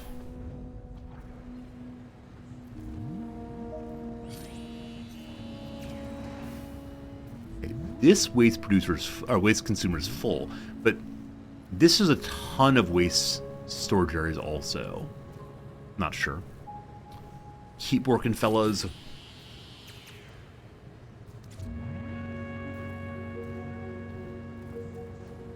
Okay, we gotta get rid of this. Put another sleeping spot here. Citizens are replaceable? No. I mean, it is the case that if peasants die, I get 500 money each. I just don't want to do that. I want to take care of our little friends. They're all special to me because you all are special to me. We're currently burning down a tiny bit of fuel. Though the fuel thing's not a huge problem for the moment. I think I made a factory way down here. Did I actually turn it on? Okay, no, definitely do. This is our main building. Everything is good. What is these? What's it called? Zethane here. It was 44 last time we looked. 45. So they can consume even more with no problem. Or produce even more, rather. Produce and consume all at once. I'm using all these small level things. Now that we have tier 2 stuff, I guess I could try to do the larger one instead. I think that the issue is just the point up pop up here that's in red that says don't use tier 1 resources. So if I order us to instead use tier 2, it still says do not use tier 1 resources. So it's just warning me even if I'm not doing what it's warning me about. Maximum consumption online. And then we're gonna have so much fuel being produced that we need more generators. Changes back to auto selection. Somebody suggested maybe we should do a medium-sized generator instead. This is all the baby ones. But unfortunately, only baby ones fit in now with my terrible layouts. If I remove this one, I can put a medium one instead, correct? No, I didn't remove 2 of them. Fine. So, destroy.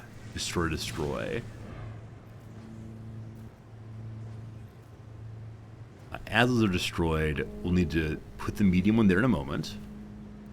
Come back soon. We still have not processed anything in the big factory. Is that because there's no power on the upper floor still? Yep. No connected employee module. So I thought you could just connect things randomly. This, though, is false. So even though they were showing blue and like things were plugging in, no, you have to plug directly into the processor. What a shame. I thought I'd figure out something really cool, but I did not. So we need to move this piece over then. Dismantle that, build new energy bridge.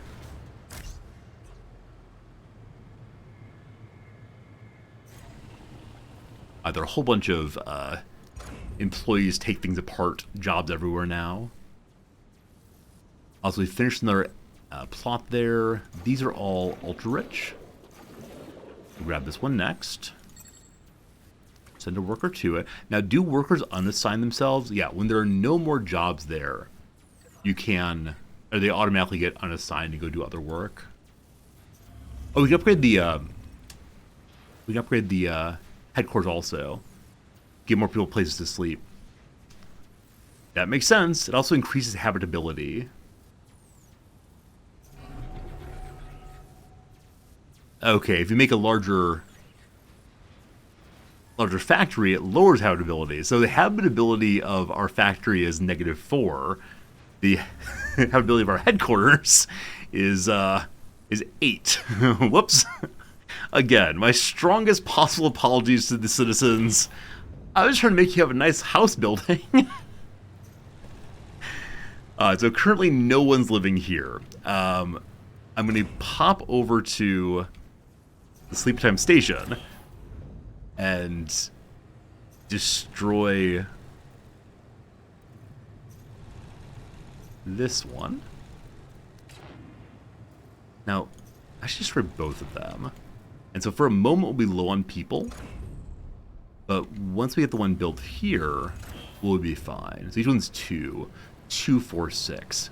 So no. I'm going to destroy this fabricator also. We're producing 9 extra fuel right now. And then we're going to explode waste absolutely everywhere. But I believe destroying all of these, the waste will go elsewhere where there's plenty of space for them. Beautiful. Beautiful.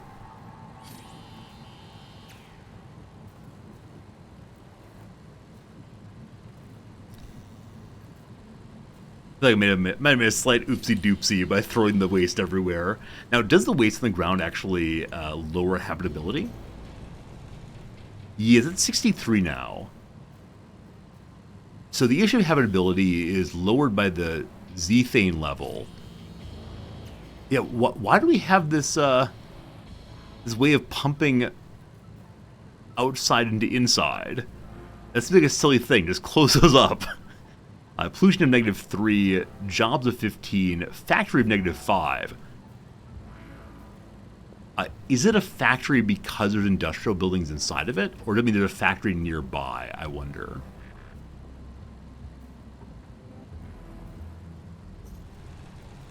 They're all the same habitability. So the room itself is the level of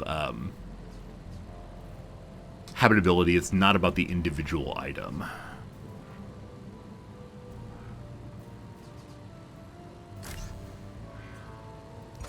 I'm going to look at the factory ones and see. They're not there anymore, so no worries.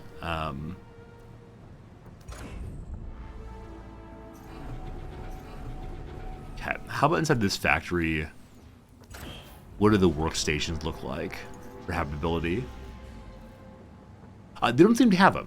They don't seem to have habitability here. But I think it's only the quality of the place they sleep that affects their health. That's probably not true. That's probably not true. Probably also where they're walking around. So probably the proximity between the headquarters building and the factories was a mistake. We'll know that for next time. What a shame, what a shame, what a shame. I think they're going to get the waste out of here. And once the waste is out, I'll check habitability again and see if it's increased from 63.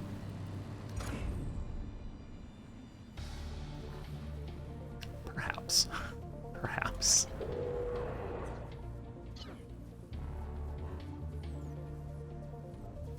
Okay. We now need to go ahead and build that. Oh, it's all here now, isn't it? Wrong floor. Level 2. I need to build a new employee module here now. I'm definitely getting lost in my factory more than I like to admit. And it's just barely getting started. Like, there's no giant satisfactory, giant factorial base yet. It's a tiny, tiny little getting started thing. Citizen Nos has died, killed by the sickness. He did it down with the sickness. Thanks for the money, I appreciate it. I don't know what sickness means yet. If sickness is like some disease that's not my fault, or if that means got sick from pollution.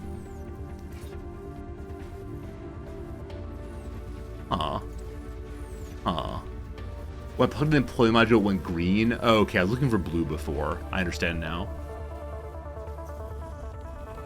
And maybe the one person who had no bed was the issue. So we now have beds again for everyone. We can bring 2 more people in. Habitability is still pretty bad.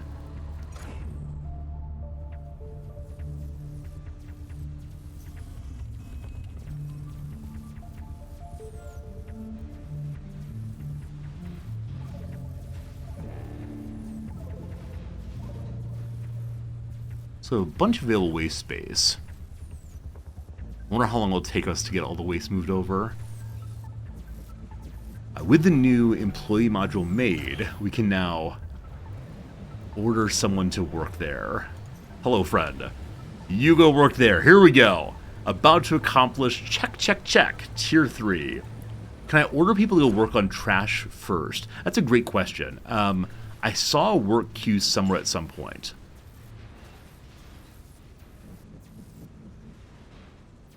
Clean up at the very bottom right now. Aha. This is like everyone's favorite part of Oxygen Not Included. I know my camera's partially blocking it. There are currently 3 processing jobs. There are 146 move item jobs and 58 cleanup jobs. So can I change these? Yeah, edit priorities. Cleanup, I'm going to move up above everything else.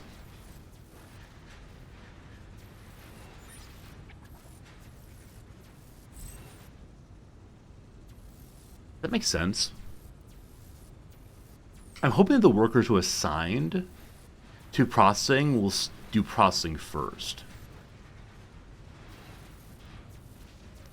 Because here I had... Yeah. Okay, so setting employee to job means someone wants to go work there. Like there's an open job there to do. You don't have to turn it on. You need to have dedicated workers to force someone to go do these things. So if cleanup is first, then I believe everyone will try and go and clean up. So I'm going to move cleanup below processing because there are only a limited number of processing jobs.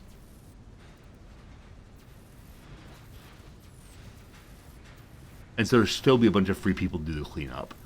And then moving is important is we start marking people as being exclusively haulers.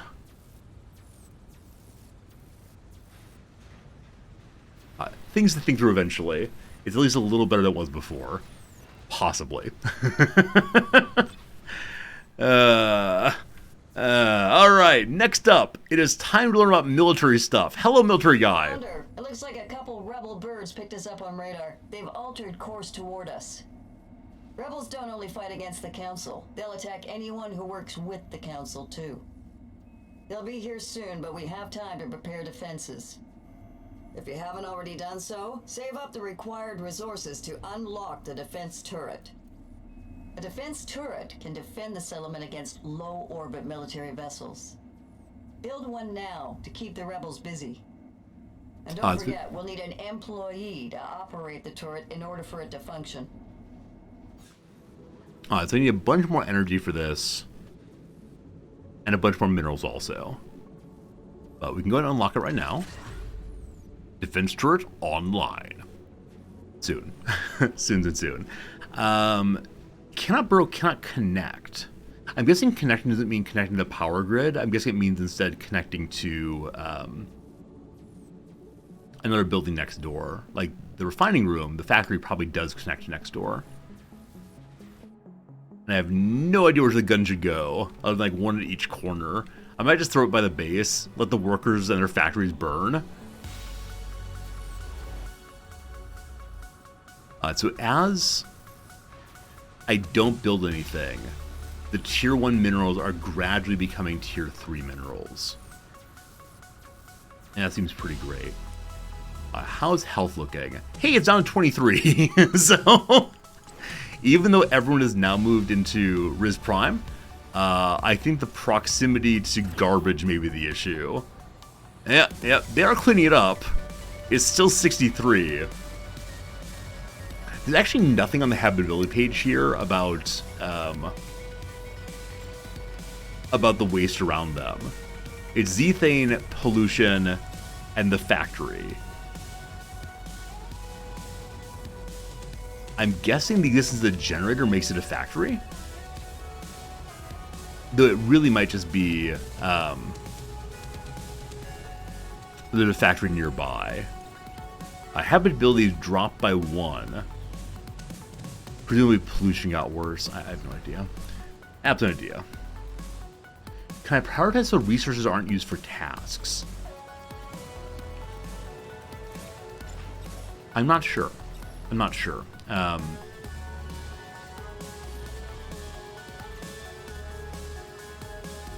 Yeah, I guess I don't know if I can restrict it. Oh, if you mean like up here, you can ensure that you only use a particular level. So level 3 there. As it's all refined, that's the most efficient way of going. For the gun, yeah, I think you can ensure you're using the correct level and just wait till you have enough of that level. Also, you should probably do a refining area for isotopes as well. That's not what the tutorial's telling me to do right now, so I'll do that later, perhaps. So much to do. So much to do. Alright. Hello, citizens. Anybody want to join me? This guy does. He's got some waste, some minerals and such. Welcome. Only one more person pretty soon. Hey, got a Victory Point Hoarder achievement. So we have 3 achievements done now. Have a lot of waste saved up. Own a factory. And... oh, this one's worth 2 stars. Got it. So we need to have 13 citizens who are monetized. And then mining a node. The rate my health is declining, you wouldn't sweat the rebels. Look here, you. I didn't promise them health. I promised them, I don't know, some place to hang out. Thank you much. We need to build another command node thing. The command centers cannot be built inside. Effect on nearby habitability -2. Oh, so factory, effect on nearby habitability -6. -4. I see what's happened. So I don't quite know what the word nearby means in this context, but surely these 3 factories are not doing well for our headquarters. Alright. I'm going to go ahead and just upgrade it so we get a little bit more habitability. And then in the long term, which is to say probably next time I play this game, I'll know not to put my factories right next door to the headquarters. I think what went wrong here is the tutorial said something about not putting your factories too far away for ease of power distribution. And I said, okay, fine, I'll put them right next door. Without a single moment of thinking about pollution. It's just not been introduced in the game quite yet. We do need a bunch more power production. We're currently -2 on power because I removed the generator inside of my headquarters. We removed some other ones here as well to throw up a medium level generator in the corner here. Awesome. Awesome. Plus 6 fuel. So 2 fuel in, 6 output. Is it time to change all these over to the bigger one? It's definitely space saving to do that, so we'll move away from the small ones into the big ones now. It's a little Tetrisy. It is a little Tetrisy. Let's also go ahead and make a second floor here, I guess. Do that, we have to upgrade. And we can't here. The task is in progress. Maybe you can only upgrade one building at a time. And so because this one's upgrading? Yep, seems good. Does the rain dilute the fuel from the atmosphere? I do not know what rain does at all. I think it popped up as heavy rain over here before. Here we go. Pollution dissipates more quickly. There we go. There we go. So it's actually the case that we are removing pollution because of the rain. Now, I didn't realize that pollution dissipated. So maybe moving the factories away will cause the pollution to go away eventually. I think I assumed incorrectly that pollution was a permanent feature of the map now because I'd polluted there. We don't have a hole in the ozone layer to let it all out. Good. Let's get rid of this thing. Also, need 5 more influence points. Surely good. The other one's been upgraded, so we now upgrade this one as well. Now that goes to the second floor for even more power production. Good stuff. Wait. Can I upgrade more than one at a time?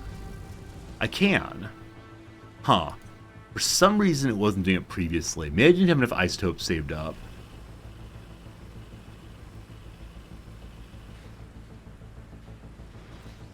Need to produce more fuel. We have almost no power now. Great. I just need to go inside and turn this thing back online. The reason we are producing no power is because this is building slowly.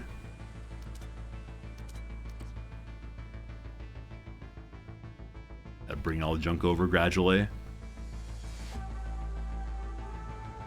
Headquarters upgrade is completed. So, habitability 66, it's improved. So at 63, the habitability was showing yellow. 66 is now green. Awesome. Pollution has gone down from 5 to 3. So probably the rain is part of that. Now, the building I made initially, the Sleepy Time Station, was for people to sleep in. I think I want to destroy this. Like, it's storing a whole bunch of waste. But there's no reason to have this building online. Can I actually just turn it offline? Disabled. So with disabled, does it stop producing pollution? Pollution 11 point... Okay, it's dropping very quickly now.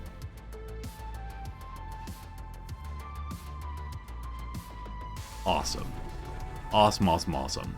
Now, is there a building where we can make our working, the ads and such? I know there's an office building. Oh, okay. So the office building is where you can do best on ad watching. Residential is best on people sleeping. Also gives you additional pollution resistance. So yeah, unlocking these buildings seems so huge. Because right now, we're actually hemorrhaging cash. Gotta fix that. Is there one person over here? No. I need to make a bunch more living space. Like I said before, second floor here. For that, though, I need to have more power. We are actually neutral on power right now. Cool. This will be less than neutral. This will let us bring more workers in. And with more workers, we can then have additional ad watching extravaganzas. Okay. I go like this, and like this. I think that's the best we can do. We need to have power to all these, though. Does the large relay touch them all?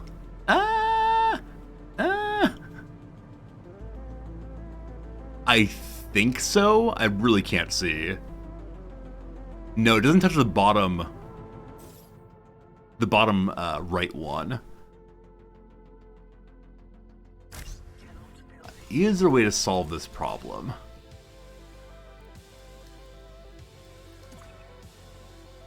I need an even larger relay clearly. So to solve this problem, I would need to have the relay like right in the middle. In these spots.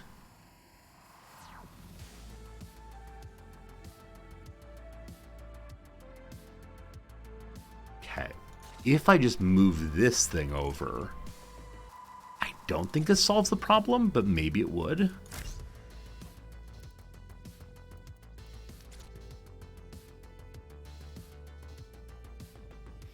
No, because of this one's entrance point, which needs to be in the middle here, there's no way to place it, I think. Geometry is hard, okay? I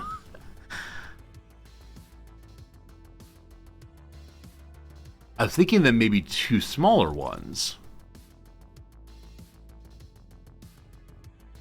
Okay, this here does not touch that.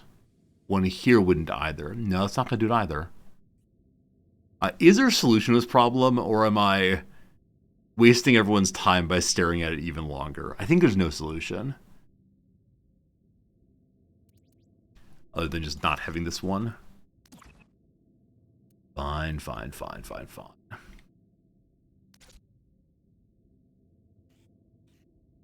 Wilderness habitat, yeah, right. That is the solution. I meant with also maintaining that other one in there, but no luck, unfortunately. Okay. That's just all of them. We need to have a bridge up also. Fine. Fine. Okay, go back here then. Add additional medium generators. Oh no. Okay. Doesn't fit quite as well as I thought it would. Unfortunate.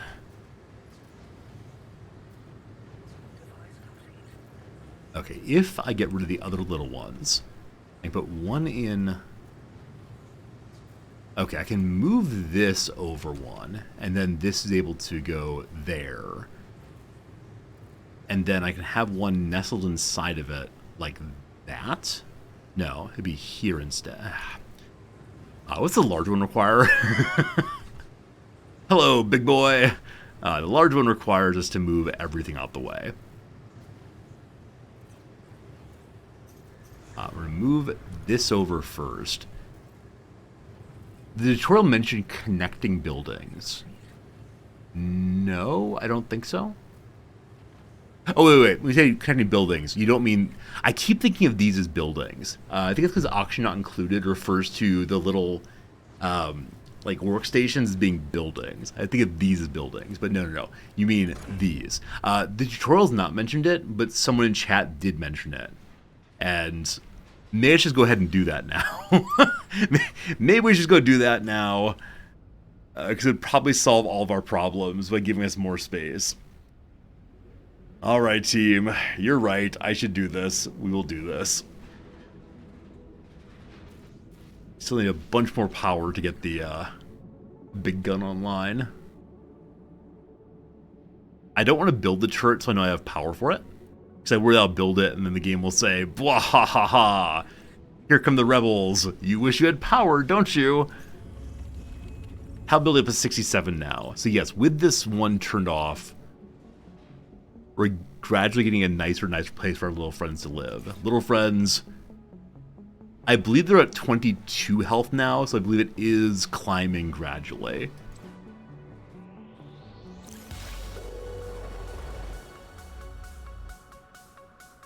Someone died. It's increasing, I swear, but someone died. Insufficient spaceport storage. Oh. Okay, so my workers are not cleaning this up. I've probably given them too many jobs all at once.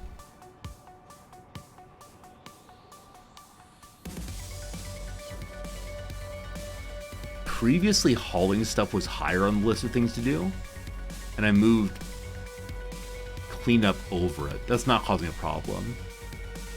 It just has a tremendous number of jobs to do with processing now, which I like. We're getting tons and tons and tons of materials, but I need to just get more workers again.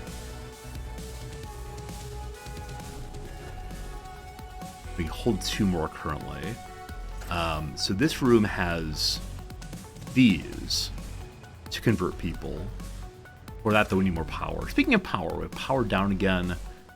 Over here, I remove some more generators. So, can the large one fit in now? Almost. Almost. Gotta move Buddy out the way. If you go here, I think you'll be fine.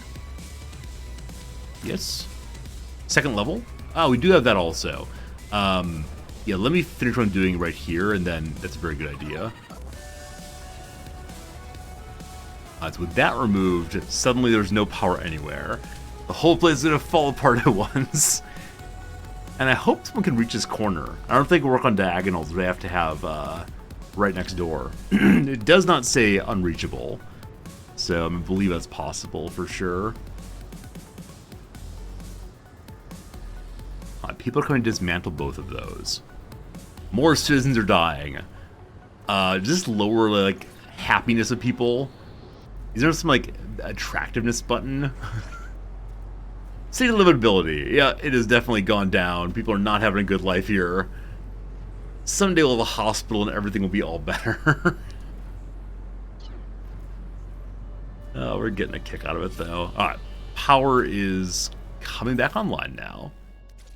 And then big generator goes like so for now. And then I want to move the fuel tanks.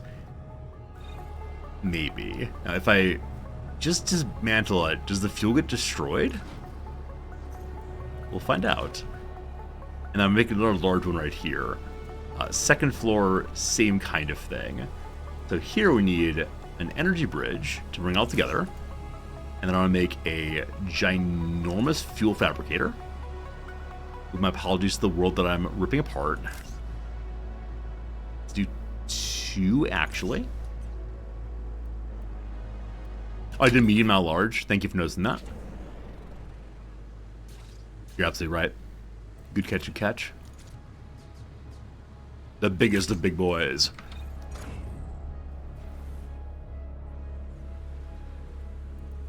Because of the storage facility here, we still have lots and lots of storage space. The individual buildings are all complaining. So I wonder if you can prioritize how storage works in this game to ensure things go in the right direction.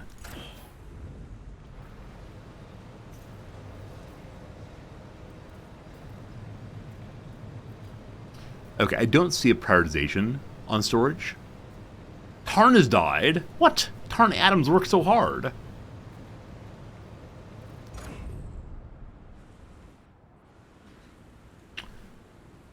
On the stream today, I was supposed to defeat a rival.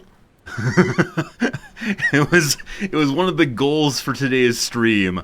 I don't think that's going to happen. I've definitely named at least 10 workers after you fine folks, and that will let us put a permanent citizen name in the game, and that's gonna be a lot of fun. But the defeat a rival, I don't even know what a rival is. I've been streaming for almost 4 hours and I've done nothing. Maybe we're our own rival. Sounds brilliant. Alright, citizens. Lots of places for y'all to come sleep. Oh, space for storage, though. Yeah, they're just not emptying this anymore. We could spend 1,000 money on increasing that. We're gonna do that. So I can hire some people. Cool. And hopefully we empty that out fairly soon.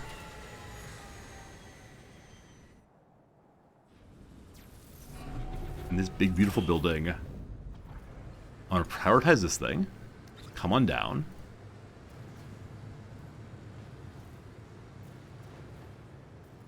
Upstairs. Those got made. Awesome. We're now producing 18 bonus fuel. So, quite a few large generators work fine.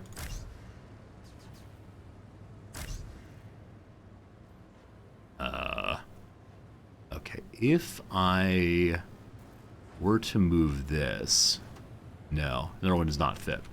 Medium one, though, will fit. Perfect. Perfect. So that's going to be consuming 2. I can actually fit in more of the smaller ones. And so even one more of these. Yeah. I believe is the way to maximize production. To do that, though, I need to also put in a relay. And that touches all of them, I think.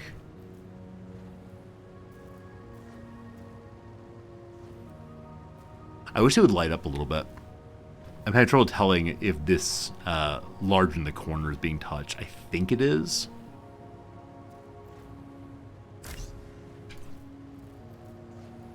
Okay, and then when that's done, we'll put another one of the generators on it. And hope these things never, ever, ever break. I have no idea if they break and if that will cause problems. Gonna be good. Alright. More power's coming online real soon. Can I hire more people?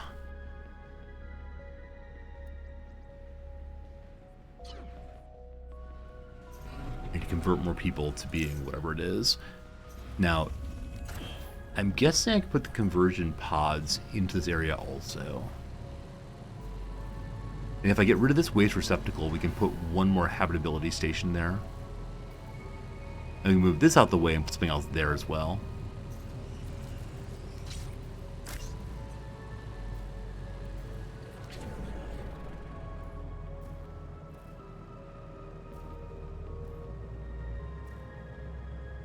So many more citizens will be able to join me.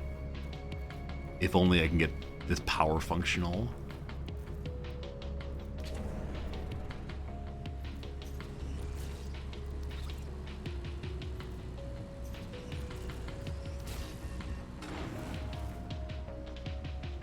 Oh, so when you mark it to be destroyed, it counts as if it were destroyed. Ah, that's good to know.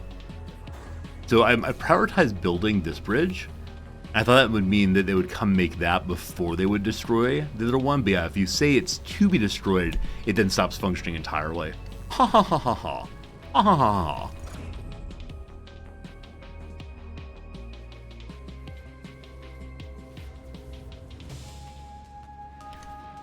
ha. We're positive on power. No, we're exactly neutral on power right now.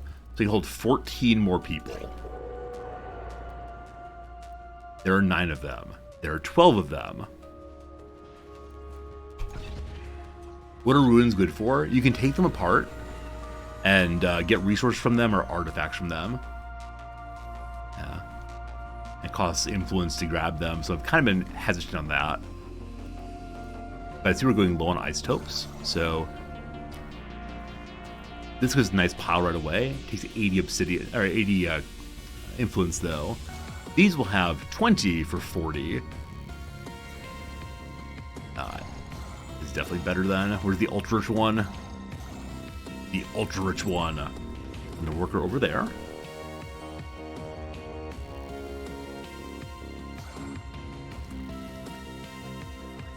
Okay, worker assigned, a worker going over. Cool. More generators being made. Do they all turn on now?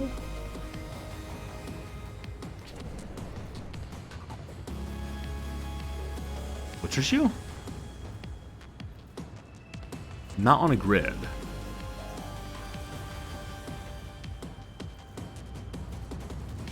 Okay. What's going wrong here?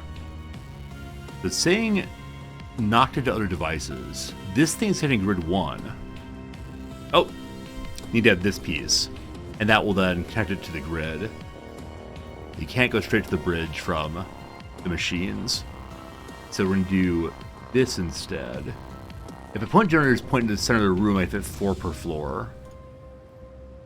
Oh, instead of having the corners? That's a very good point. You're absolutely right. You're absolutely right. I have the corners here instead. I thought it looked pretty, but you're right. Good seeing you, Sorden. I think the only question then is where exactly do the bridges and relays go? But There's probably a way to do that. Yeah. Pretty corners. Next time I build a generation building, I'll do it that way. Alright. This is being built right now. More devices. So once this is built, we're going to have power coming out of our ears. It's going to be absolutely ridiculous. And that should be enough power for our big gun. And then we can advance the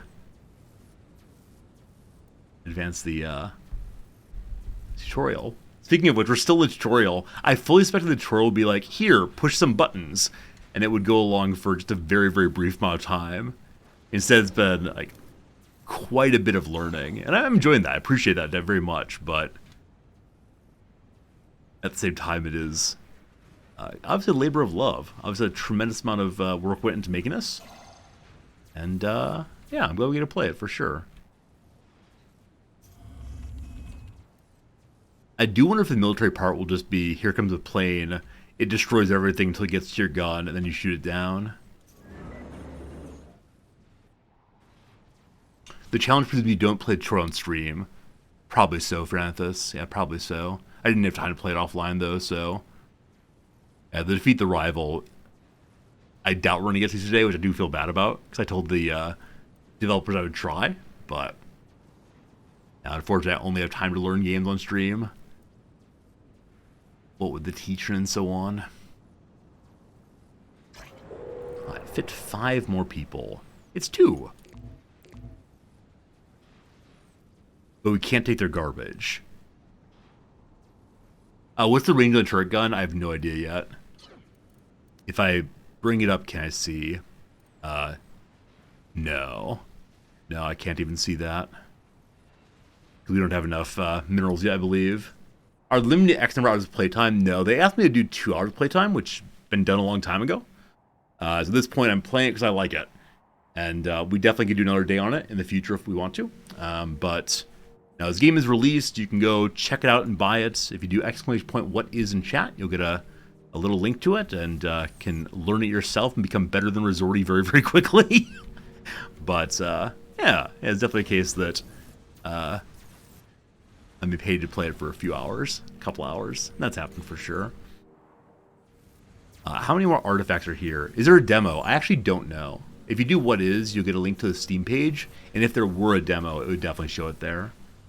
Still 9 more artifacts waiting. And when that's done, we'll then make a second factory to see what happens when you combine the buildings together. All one word, Mike. Sorry. !what is all one word. Thank you all for doing it. I appreciate it. You didn't see demo? Yeah. The demo is watching me push the buttons. It is being demonstrated.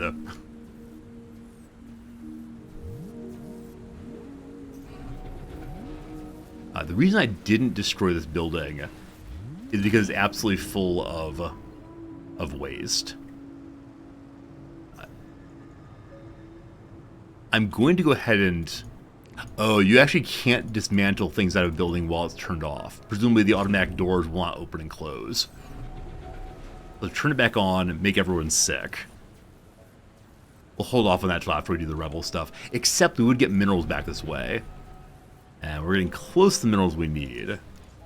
Plus 27 power. Alright, we have the power we need now. So, we need to have nothing else. There's the gun. You want to know the range? There is the range. My apologies to the buildings out here. Oh, you know what? This is my big power producer. If it's not protected by the gun and power goes offline, the gun will not work. So what do you want to bet? I should put my gun out like this. Also, I'm suddenly wondering what the range on spaceships is. Like, can a spaceship come and sit here and destroy my building while I'm not shooting back at it? Or we'll just go directly for my headquarters. So many questions. They wouldn't let us lose the tutorial immediately, would they? Also, just make anything. It lowers habitability by 4. So I don't want to put it by the headquarters where people are sleeping. So, well. I own this spot here. I hope it's the case that does not affect the habitability of the main base. It does not. Or maybe it won't until the gun's actually made.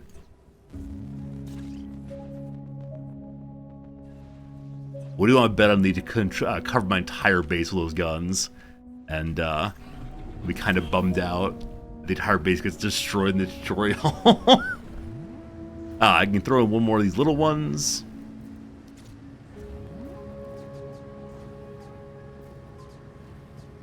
Like so. Oh, there's an upgrade to it. That's a great question. That's a really good question. An upgrade for it. It'll probably take resources I won't have. We'll try our best.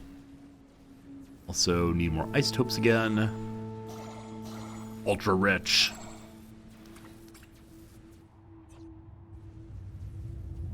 Yeah, gotta still do the isotope factory. Yeah, once this is built, we'll see if we're able to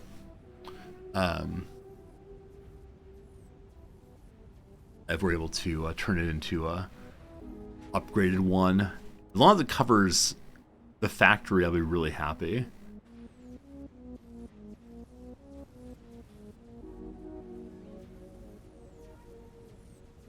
Wanting more minerals. It's an automatic tier selection, so it should be able to do that. It's nice to build the buildings the next to ruins so I'll put together when they destroy my base. Yeah, I'm ready for my base to be destroyed. If it needs to get destroyed, I'm ready for it. We're plus 30 power. This consumes 24. But it's all in this one building, so... You know. You know. Oh, wow. This ruin, looks different than I've seen previously. Is that true? Yeah, it's definitely the biggest of the ruin buildings I've seen so far. Okay, the obsidian ruins do not have a third line here. Some ruins might have hidden power. So I can't survey outside of the area I have under control. These, though, we can survey without claiming them. Level 2 ruins. Is this level 3 ruins, then? It is. I don't think I have any level 3 ruins nearby. Nah. Hey, more minerals. Hey, more minerals.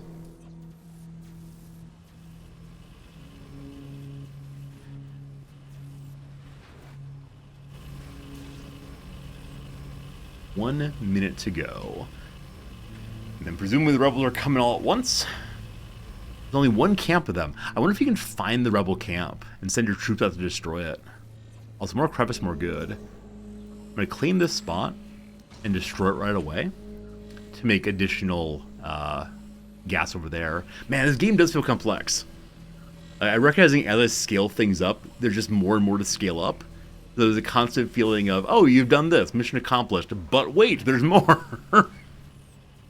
Are the ruins abandoned human buildings or alien? So far, the game's kind of agnostic on that question. There's been suggestion that it's from a prior settlement attempt, but it wasn't clear who's done so. Also, I don't think I've met any aliens yet. Yeah, I don't think I've met a single alien yet. Hey, Crazy Eyes. Never heard of this game. What's it similar to? I'm only playing it for the first time today. If you do exclamation point what is, all one word, you'll get a little link to Steam. But yeah, I don't exactly know. I don't exactly know what to compare it to. Like, some elements of it feel kind of Factorio-like in terms of being like a logistics playthrough. It's a base builder.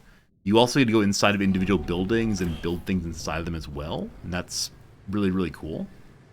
But no, it's hard for me to say it's exactly what it's like. I'm sure someone in chat knows things. Oh, someone said, what was it?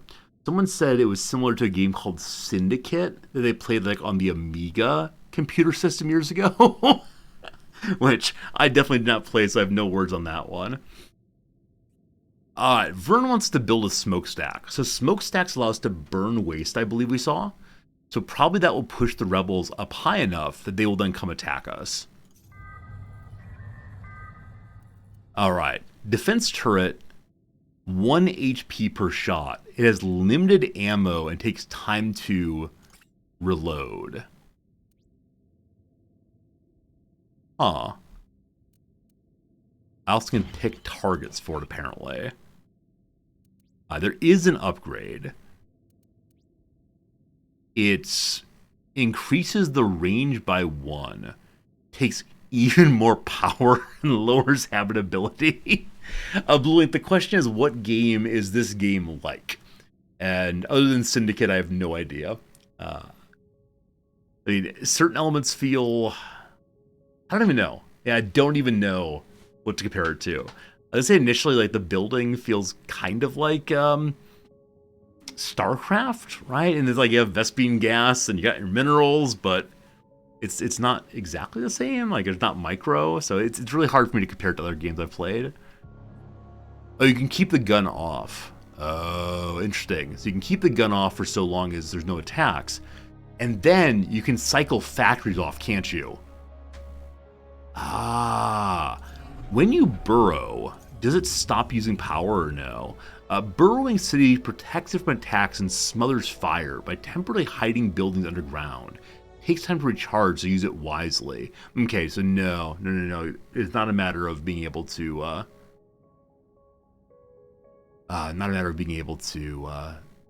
save power that way. You can just turn the building off, though. And that will then get you additional power back to fuel the guns if need be.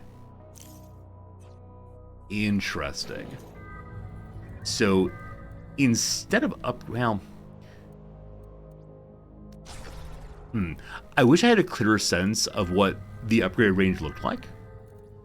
Like, I know it says it increases it by 1. So this is 5, is that correct?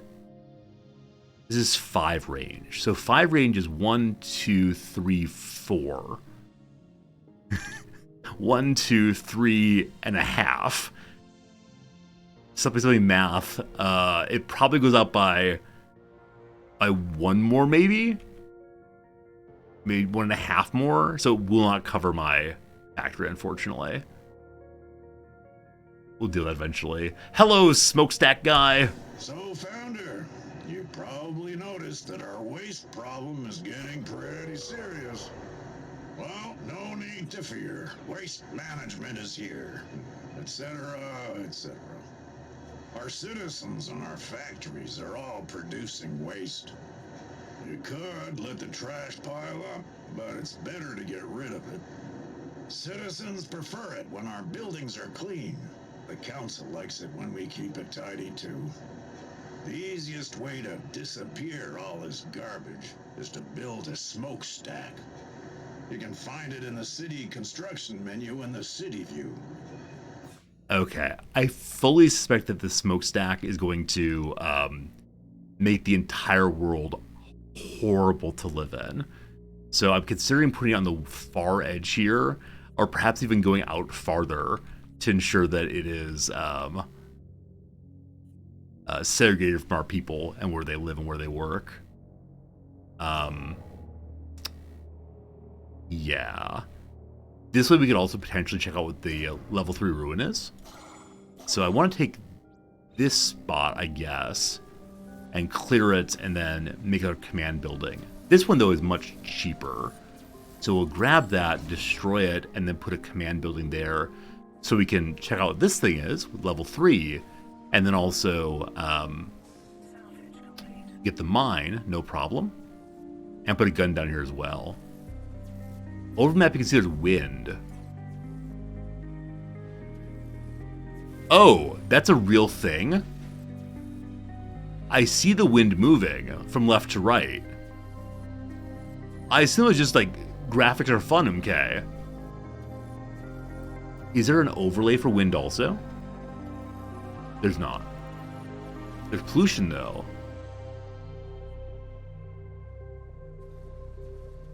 There are little wind things. Yeah, look at the little doots. So what do you want to build? That you build the smokestack and then it says, oh, by the way, should have told you. You should put that on the side of the city that'll blow away from your people. Alright, so actually, factually, the place to put it then is out on the edge here. Here. So it blows this way. Or we can go ahead and build a command center that way and try to expand out. For that, though, I need only 10. It's a very small ruin. So we'll destroy that as well, and they'll make 2 more command centers. So here is one of them.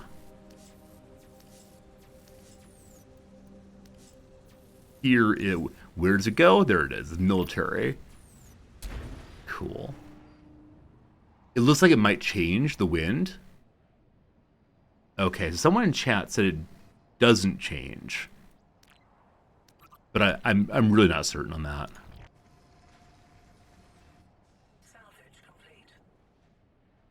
Yeah, it's looking like dupe consistently.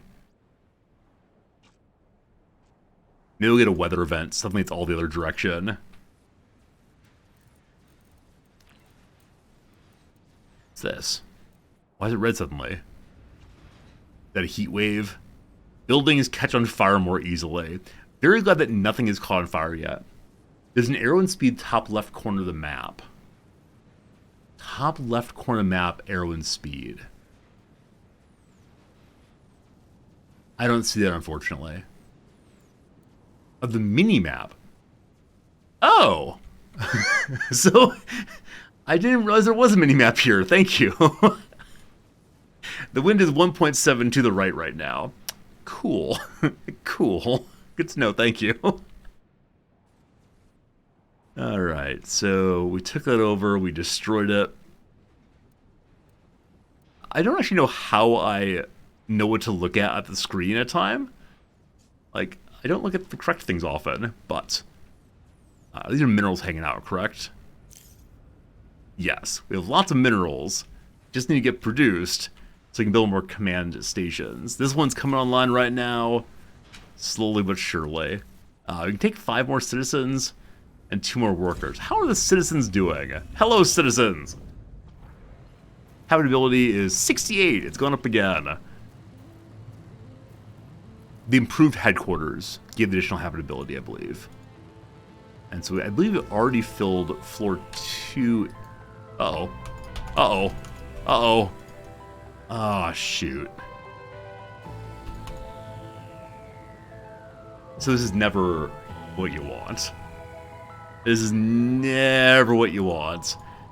I believe our game is frozen entirely. I can still see the game, as you can also. I'm gonna Alt-tab out real quick and come back in.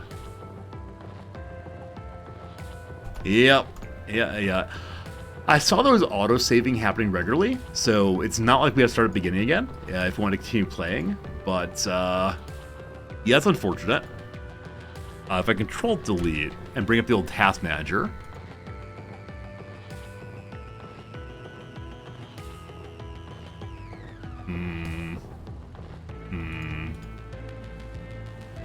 Can I do it to, like, make the thing respond, please? Status, not responding. Unfortunate, my friends. Unfortunate. I guess that's going to be it for us today, then. What an unfortunate way to end. Yeah. That's too bad. Well, I hope you had a good time. I hope you enjoyed watching this one. Like I said, hate ending this way, especially on a sponsored stream. If you're interested in checking this one out, I had a lot of fun for sure, and I hope you did too.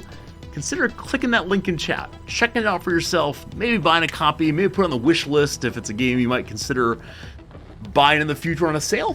Whichever way, thank you for hanging out with us. Thank you for looking at some cool stuff and learning about some of the logistics involved. Because we've named 10 characters after you all, we'll be putting a permanent name in the game for citizens. I think the name Riz, R-I-Z, makes some sense, though I'll also take suggestions of names like Turnip or Leek. We'll see. Over on Discord, if you have ideas for names you'd like to be in the game, let me know, and we'll get one that makes everyone happy. Can you imagine, though, if people get colonists named Riz? That'd be good. Anyway, back tomorrow. Tomorrow is Football Manager 2023 Day. We're going to end a season, and I believe go up a level. And then next week, we're back to Crusader Kings 3, which will be a lovely little game. No doubts about that. So, yeah, thanks for being here. Appreciate y'all. It's Sandwich O'Clock. Goodbye, goodbye.